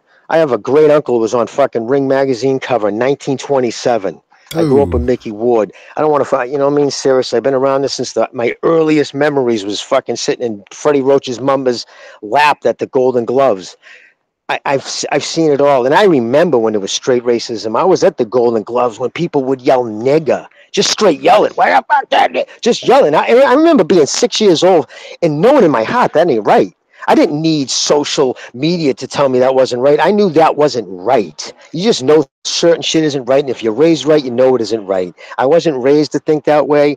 And I never was. You know what I mean? I'm open-minded to everything. I'm not anti-gay, anti-Jew. But I'm not going to fucking sit there and be cowtailed my opinion because I have to worry about being labeled a racist. Label myself. Jimmy. I'm sorry for the rant, gentlemen. No, that's one thing about me. Oh, it's fine, man. I've been on YouTube many years, and I've been called I don't give a flying fuck if someone calls me a racist. I actually enjoy it because I know that it's getting to them. And if if you're not a racist, you should be by now. From the shit I've seen said about you, come on. Let's be real. I mean, if you weren't, how can you expect somebody not to be? And I'm not saying you are by no means. I'm just saying I've seen the attacks and the shit. It doesn't coincide with the stuff you say at all. Just put it this way. I'm not going to basically point at a whole race for the actions of a certain people in a certain part of the world. The whole world's looking at them. They're an embarrassment to the planet. We all know it. They're fucking, they're just trolls. They're the victims, and they're just not very nice people. Not all of them, of course, but I'm talking about the LDBC clowns, the pro-black clowns that have ruined this boxing community, and they're just troll people. They're grown-ass men, and they're sitting there. Look at the comments I get. I mean, grown-ass men laughing at the word stupidity, like like their 70 IQs only just fucking connected the dots on that one. It's a mob mentality, right? It's a mob, and if you're a grown man and you have to do that, you need it's validation for that. It's just validation. They need validation. They figure if they get a few people to think like they do. Listen, all I do is this, dude. Right? I point out the facts. When I come across a liberal and they start telling me that libertad bullshit, I say, okay, let's look at. Okay, California, the biggest fucking state They have the highest population of undocumented legals. It has now surpassed Mississippi as the poorest in the fucking country. End of story. The welfare state was started in Detroit when the fucking General Motors went under, right? I mean, in the 60s, 1965, they started with the fucking welfare state there, and you could see it happen. You look at Detroit; it went completely from the most prosperous city in the country to it's filed bankruptcy. They have fucking border patrol police in the streets. You can buy houses for $2,000 because what happens? Women start marrying the welfare state instead of marrying their husband because they get more money from the state. And this socialistic, I don't even want to get into that. But I'm going to stir off topic. I'm just saying this. All you guys, I listen to all you guys. You guys love boxing. You know what you're fucking talking about. And it sucks that we have to watch what we say. Listen, these Russian kids, Lomachenko, Usyk, look at that performance. For years, when I first got on Twitter, all I heard was the defense of their argument about Triple G was he's just a brute. That's not boxing. Hit, not be hit, right? That's been the LDBC and the black stance and the reason they hate Triple G. Where's all the love for Usyk? Where's all the love for Lomachenko? Yeah, that's a good point, man. Where is it? Jimmy, I've been on this YouTube thing quite a long time, and we saw a lot of comments. Basically, I think it's pride where a lot of it comes from because they're looking at the pound for pound list and they're not seeing the faces they used to see on there, and it's pride because all through the years I've heard that the brothers are the best fighters in the world, and a lot of them are. Don't get me wrong, but I never saw it as that. But they did. They made it all about race, and the white fighters are shit. But now the white American fighters are not very good, but they obviously not. They don't choose to fight. I don't know the reasons behind it, but they're not. But now the European fighters are coming over. Then we're holding our own. You've got to look at the pound for pound list, and there's a few of them up there, aren't there? So I think they get a bit. Look how they treat Lomachenko and Golovkin. And let me get on that too. Listen, I'm a kid from fucking Boston, right? What do I have in common with the dude? Look at the way he dresses. I mean, he's unbelievable. Lomachenko and Triple G, they dress like some freaks. They listen to freaky music. They eat weird food. They have a weird culture to me, right? What do you think I would be more comfortable with? Hanging with a fucking bunch of black friends that I have. I'm not even going to, listen, I got a godson who's black. Donnell's dad. His mom is like I'm not going to sit there and justify my feelings and how I think about people because I treat everybody the same. You do me dirty and I will cut your fucking throat. And if you do me right and show me respect, I will give you the shit off my back. And there's no gray area with me and I'm not playing games. But I just fucking wish we could talk boxing and not get involved with this, but they've pushed the agenda. Listen, LDBC, it is what it is. It's set up. If we did that, we did the WB or just something where it was all we did was push that agenda with a white fighter. And you sit back and you watch them contradict themselves. Like I said, it was all about hatred for Triple G because he was a brute. He had no skill.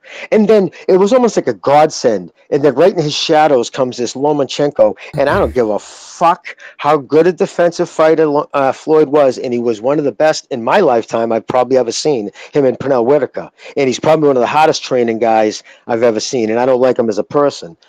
But to have Lomachenko come in like nothing I've ever seen in my life, and to have these fucking black people just cut him to ribbons and not even have the balls to say what it is. Listen, you're white. We think you're white, so we're going to fucking cut you up. Instead, they go after people like Stu and guys with YouTube channels who are just trying to fucking say it is like it is. And they gang up on them, and I see these pages getting shut down one after another because they don't want to deal with the bullshit. Yeah, it's true, Jim. There's a guy in the chat threatening me, saying he's going to hunt me down. I mean, I don't think he gets my background. Do you honestly think I give a shit about some low-life thug that hangs outside a liquor store?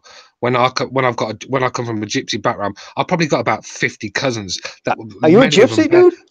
Irish gypsy. My mum's an Irish gypsy. I've got tough culture, dude. I've probably got 50 cousins.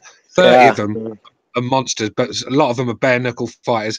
You would get your head caved into the ground and then fed to the pigs. So I'm not worried about you coming to see me at all. But just don't threaten people over a boxing comment. I mean, can I say I've been all over the world? I've been to UK, I've been to fucking Canada, I've been everywhere. And as a culture and as like a group of like amongst, I'd say per capita, the gypsies I partied with, I'm telling you, no joke. And I can stand to tell you that, I mean, he was some tough dudes. Hey, that's why I'm not scared. Do you honestly think any of these guys are going to find the balls to come and pay me a visit. None of them will. And I'm saying it on live now. Don't care how tough they think they are.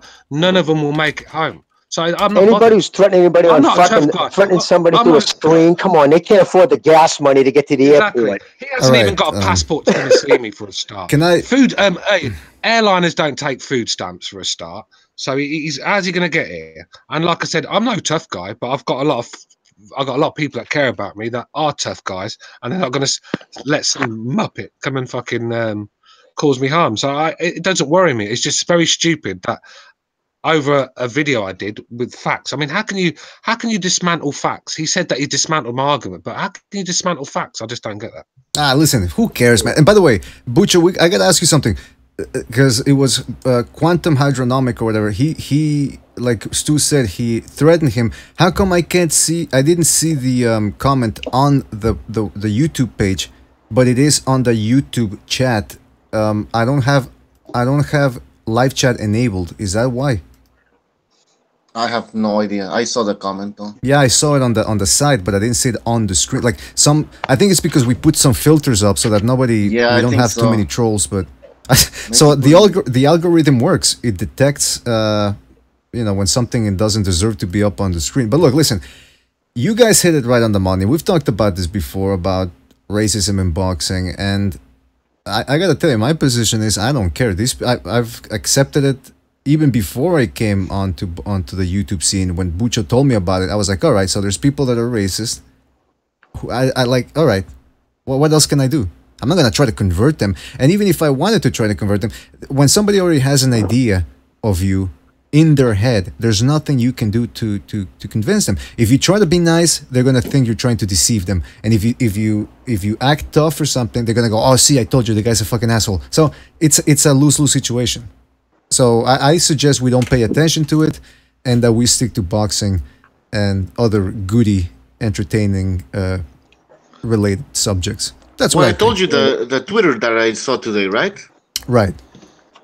You want to read it again? I'll read it again. Nah, who cares? Again, like I said, who cares? All right, I won't read it. Yeah, I want to hear it. I want to hear it. Yeah, I didn't hear it. I'm sorry. Nah, jeez. Okay, it was because of the Gillon Whyte fight against Parker. Anyways, it says, it's cool to see UK white fans cheering their UK black athletes. USA white fans always choose the white fighter, even if the white fighter is a foreigner. Yeah, well, is it any wonder? Is it any wonder? You guys are sorry, not you guys. The LDBC. Let's just say that, because I don't want to tarnish a whole race from these clowns, because these are hating, low life clowns. Not all people, not all black people like us, but they're making people not want to see your fighters win. A lot of people want to see your fighters lose just so you lot can cry in buckets of tears. Do you know what I mean? Because we get trolled constantly by you. So why are we going to support your fighters? I don't think it's a race thing with this. It's just we don't like. If it weren't for you lot, I would support all your fighters, because a lot of them are good fighters. But because of you lot, I'm going to pick whoever your guys are fighting. I want the other guy to win, and that's just how it is. From and by the way, Jimmy says, No, just say, what's his name? Crawford. When he fights in his hometown, the crowd is mixed. There's whites, there's black. So that's right. Omaha. I don't know where this guy's coming from. Omaha in the house. Like I said, I was cheering Dillian Whyte today. I was cheering Anthony Joshua against Klitschko. I don't pick a fight because of their skin color. You know how I used to. You know how when I was a kid, because I said I grew up with the gloves, right? Every Tuesday and Thursdays, man, for years. But there was always kids when they that I didn't know. I would always pick the kid who didn't get the most cheers, meaning whoever is the local guy or who's more popular. I would always vote for the underdog. That's how it was. So that never even entered my mind. I used to just see two people fighting. You know what I mean? I wanted to see it break into this is just ridiculous. I wanted Nigel Benn to beat Steve Collins. And Steve Collins is like an Irish white guy. Yeah, I wanted Nigel Benn to win that fight. So I've never... this is the reason us Brits we're not got this race bullshit hovering around our heads 24/7. We go to boxing to go support our own. When we see Dillian Whyte, he might be a black guy with a Jamaican accent, but he's one of our own. Do you know what I mean? He's one of our own. I'm a white Italian, right? I'm a white Italian. Okay, think about this. I went to the Boston Garden right? My grandfather took me there. I'm fucking 15 years old, right? Sitting with all the Italians. And every time Hagler's hitting them, I'm fucking, yeah. I'm there. Hagler's a god to me. And I'm sitting with, this is 1980, 81. And I'm talking mustache Pete guineas, you know, fucking, who are as racist the day is long. And they were yelling at my grandfather, teach that fucking kid. And he's like, fuck you. That's his guy. Because even that, you know what I mean? So that never even entered my head. I wanted Hagler to rip that, and it was a fucking guinea from New Jersey. That was the first championship fight I ever saw, and I was there voting for the black guy. So fucking, So my first to pro championship boxing, and I've been to a bunch of championship fights since then. It's never been predicated on race, and I'm offended, and that pisses me off more than anything. Yeah.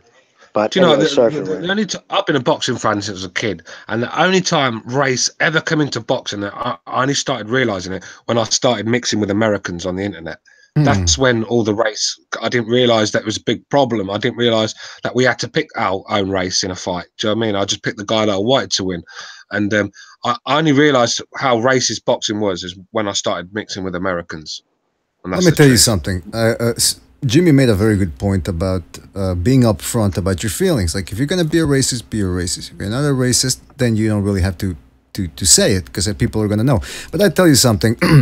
As everybody knows, I'm Mexican living in Canada. But here's something a little fact that most people don't know is that I actually have a great uncle who's from the United States. He was a WASP, Germanic descent, and he was in the United States since the 17th something, like the 18th century. And when the Irish, his name was Hammer Time Pete. Hammer Time Pete. There's actually have a drawing of the guy with, those old school mustache and all that.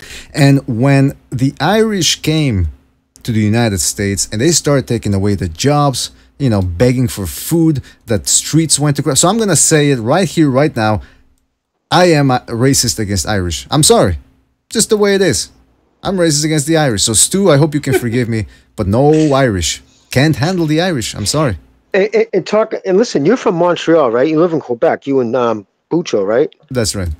So I know, but listen, Quebec is fucking. It's still to this day known as wicked racist. They force children, if I'm not mistaken, to learn to speak and read French in school, and it's set up differently. Now I could be mistaken because I have family from Quebec, but I just know that's how it used to be. I don't know if it still is, but they used to tell me.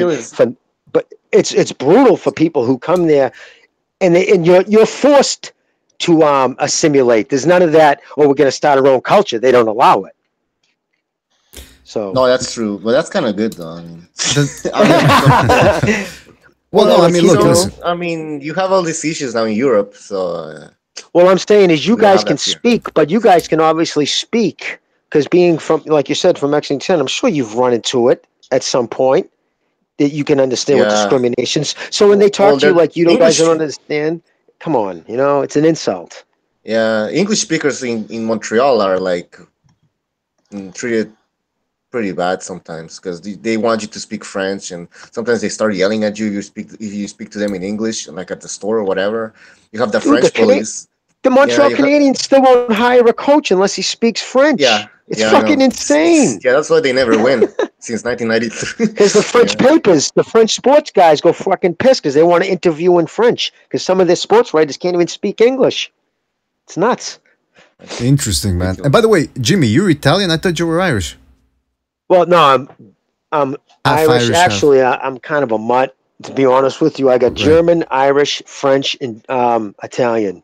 You goddamn guineas really make me laugh. That's a quote. Yeah, I got a lot of Guinea in me, though. I got a lot of Italian. That's a quote from The Godfather.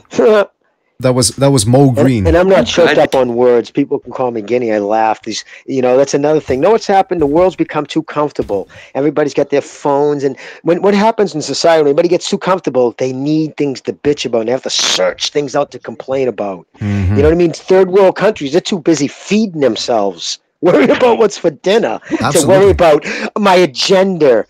How do I identify? Listen, were you born with a fucking cock? Then you're a dude. You're born with a twat. You're a fucking girl. And if you don't like it, fuck out of here. Well, listen, society. I agree. Society's changing, and look, you gotta fucking, like you said, when you're trying to survive, the last thing you're thinking about is what pronoun did this person use when they call insanity. me. And I was like, it's fucking insanity. So I'm glad I've lived long enough to see this. Watching the country go to fucking hell. But you know what? It's. I didn't want to get. I'll tell you what, though, Jimmy. You should check out a hashtag called Walk Away. It's actually gives me hope for America, where a lot of people are walking away from the left of politics, the Democrat Party, and they're Brother, I'm from a Democratic family. My whole family for years has been Democrat. I'm done. I'm done. Yeah, a lot of people. I was done in the last election, and I'm done. And to see them is just solidified. And this other chick who's coming out of New York, I know this is in boxing, Alexa, whatever. I was talking to Ego on Twitter earlier about that dingbat. That socialist, she'd be lucky if she got assistant manager's job at a makeup counter. She was be in Congress. Oh my God! Even when the lefties are leaving the Democrat Party, I mean, they're seeing it for themselves. My whole family's done. Yeah, but the destruction they're causing. You've got to look at Antifa, all these fucking weirdo marches, these fucking transgenders walking around in thongs and pink hats. It's just pathetic, embarrassing. And my 92-year-old uncle said it. 92 years old, right? He's very sharp though. He reads and he's always watching news. He's like, them kids you call the left, they're a recruitment tool for the Conservative Party. The Conservatives don't even have to say anything. Just sit back and watch the left make fools of themselves nightly on the news. They put Trump in power for another 4 years. Trump will win. And listen, his GPA, right? Fucking Obama, who red-lighted Syria, who actually let fucking, I don't want to get in his fucking anti-Zionist ways. Listen, fuck him. He was a horrible president. But Trump, he said that, the GPA or whatever could never hit 4. You probably never see it again. It only went to like 3.2 under his presidency. It just hit 4. His poll numbers are insane. He's handled... No matter, because the media's hung in the left, all you hear about is all this fucking anti-Trump shit, when in actuality, if you cut through the bullshit, he's actually doing a good job. Unemployment amongst African Americans is at its lowest in fucking 3 decades. Trump's doing a very good job. Do you know, Barack Obama's the worst president in my lifetime. He was destructive. I mean, the race relationships went back to the 50s under him. 18 trillion in debt. He turned the country against the police. He was supporting terrorist organizations. I won't mention them, but he's sitting there dining with fucking all sorts of Muslim terrorists, and the guy was an absolute clown. Cuba mugged him off. The guy had no power. No one took him seriously. He was the worst president in but I'm not going to lie, dude. Right? You're from the same type of family, I bet. I'm sure you got uncles who would just threaten you over any. Shut up! I'll crack your fucking head. Get me a fucking bear. I'll slit your throat. You know what I mean? But you just didn't listen to him because that's just how we talked. Trump is a maniac. I understand. Especially Irish people.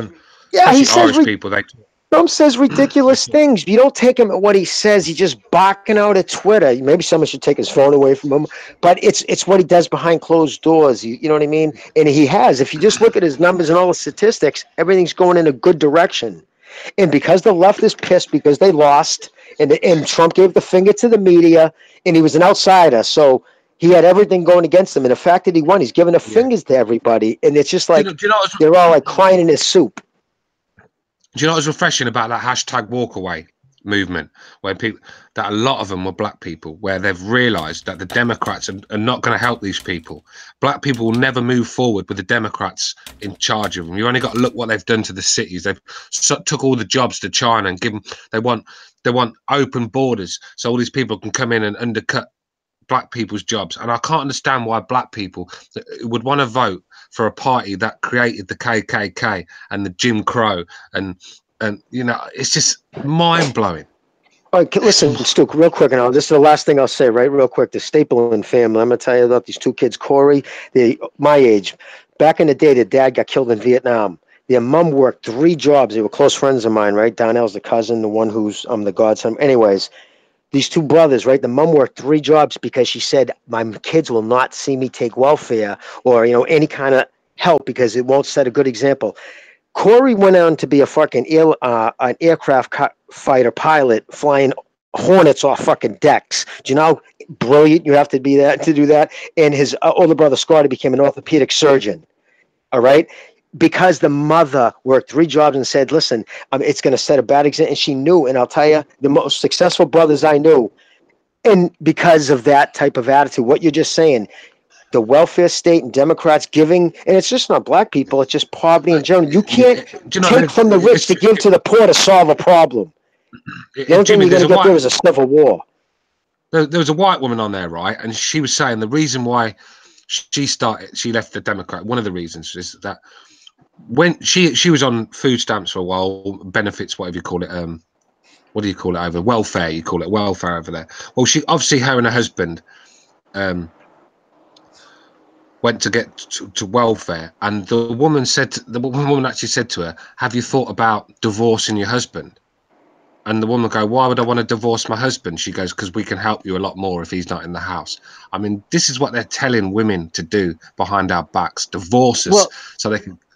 And it's the way. I mean, it's set up that way. In 1960, the unwed, you know what I mean? The families with unwed rate amongst African Americans in 1960 was just 70%. So, 70% unwed rate. No, that's today in 2010. In 1960 was 20%. So 80% of black families stayed together. They introduced welfare in 1965, and now they have a 80% unwed rate. Or no, excuse me, I don't want to misspeak. 70%. So you see that? So you're going to tell me that racism's worse today than it was in 1960? No, racism isn't as bad as it was in 1960. The welfare state didn't just hurt; it hurt all poor people because it took the motivation to fucking better yourself away. Back in the day, if you didn't work, you died. End of story. Nobody was there to say, here's your checks. Jimmy, it's like Apology said a little while ago. Apology said he doesn't feel sorry for these people that are struggling because they keep voting the same people in. And I agree with him. If someone's taking all your jobs from your area, that's why a lot of these inner cities in America are fucking dumps. They're full of ghettos and full of crime. Yeah. There's no jobs around there anymore. All the jobs have been taken to Mexico, to Bangladesh, to China, everywhere else. So they've got no jobs. You keep still voting them people that are selling your jobs down the road, that are bringing in migrants to undercut the jobs that are there. You have to be a stupid person to keep voting the same misery. I mean, who keeps voting an ugly for the mindset. same misery? It's all it is. And they tell you systemic racism, and I always ask them, like, sure, you show me a case of systemic racism in society today where it's right there systemic, and I will march with you to fight it. And you say that to people, that's just, it's like a prerequisite. Oh, cops all shoot black teenagers. Listen, cops shoot white people too. Cops, it can be scumbags or scumbags. Are there racist cops? Of course there are. You know what I mean? There's racist in everything. It's just ridiculous. It's just gotten out of control. I got a question. Why is a white cop shooting a black guy racist? Maybe just shot him because he's in a bad mood, you know what I mean? Why is it the automatic? It's just, there's always reasons. What I would do, I would have black cops patrolling black areas. That's what I'd do. It just probably squash the tension. They can't bring race into it then. So if a cop shoots they do actually. So what they do, but Stu, they actually do, and they say this is what they use. They say it's a mindset. The black officers become indoctrinated in the mindset where they see these black kids and they listen. My thing is this. When they did back in New York, I think they got rid of it. They used to have that stop and search, meaning they didn't need a warrant anymore. They could stop and search you. And all these black kids were freaking out. And the cops were like, listen, if you're walking around with your pants hanging off and if you're dressing like the drug dealers because it's a fashion statement, I don't care. If you want to look like a drug dealer, I'm going to stop and pat you down. If you're walking in a suit, obviously I'm not going to stop and pat you, check for weapons and drugs. So, do you see what I'm saying? And my point is, if you want to look like a gangbanger and act like a gangbanger, you're going to get treated like one. The thing is, I don't understand as well. When a cop calls you and you start running, you're looking guilty straight away, aren't you? Otherwise, why would you run? That's not a good look as well when you're running away. And let's be real, no one deserves to be shot in the fucking back when they're running away. I don't agree with that at all. Them coppers should be charged for doing that. because they're using their authorities. But it doesn't look good when you're running away. Just stop. If you've got nothing to hide, just give them your details. I think they should try. They should invest more into non-lethal. There's bullets now that can just cause massive damage without death. Stuff like that. They got to do something because it sickens me. Believe me, dude. I get this. My blood boils. My blood boils when I read about a teenage kid being shot by police before I even hear what happened. I don't even need to know the color of the skin. I get mad that another teenager is dead, shot by a cop. I don't even need to know the color of the circle. It pisses me off. But to try to blame everything on systemic racism when statistics prove that white people are more likely to be shot by police than black people, it's just, you know what I mean? It's like, so wait a minute, they have another excuse. Those statistics sound racist. But if this was true, why would, when black people get successful and make money, the first thing they do is go and move next to white people in white people's area? So why would they do that if this white man's the devil and he's wishing to persecute and hold you Well, in Atlanta, to be fair, in Atlanta, there's black neighborhoods that are very, very wealthy. Yeah, there is. Private security stuff, but they don't. What they do, they don't. Unfortunately, black people, and I know this because I have black friends, and they tell me that by nature they don't. Once they get out, they don't like to go back and help a lot. That's just how it is. They don't go back and stick a lot of money back into the community. There's a lot of rich race hustlers like Sharpton and Sean King, Tariq Nasheed, and all them, and but when you look at these guys, they all live in Willie White areas, man. You know, you sit there making a living, calling the white man the devil. Yet you get in your car and go home and say hello to your white neighbour as you drive, getting into the drive. So it just confuses me, right? White heterosexual males, we are the antithesis, right? We're the antichrist. Yet they blame us for the country. They say, "Oh, this is your country. White males built the United States." Okay, then thank us, motherfucker, because I don't see anybody breaking borders to get into Kyrgyzstan or fucking trying to sneak into fucking Indonesia. You know what I mean? If this country sucks so bad, why do you see people coming up through South America? You know what I mean? Going through hell to try to get in here if it sucks so bad. It's because this is the greatest country in the fucking world. I gotta tell you, you guys are gonna get us shut down here. But I will say this: I will end. Listen, because you guys were mentioning welfare, or I don't know what they call it in the UK. What do they call it? Welfare. No, they call it benefits. Benefits. All right. Where's my benefits? Listen, I'm a middle of the road kind of guy. I do think that some people deserve welfare. I think everybody needs a little help, a little step up. You know what I mean? There are single mothers with children. Exactly. Absolutely. Yeah. And single moms with a bunch of kids. You got to look out for the kids, the elderly, and the children.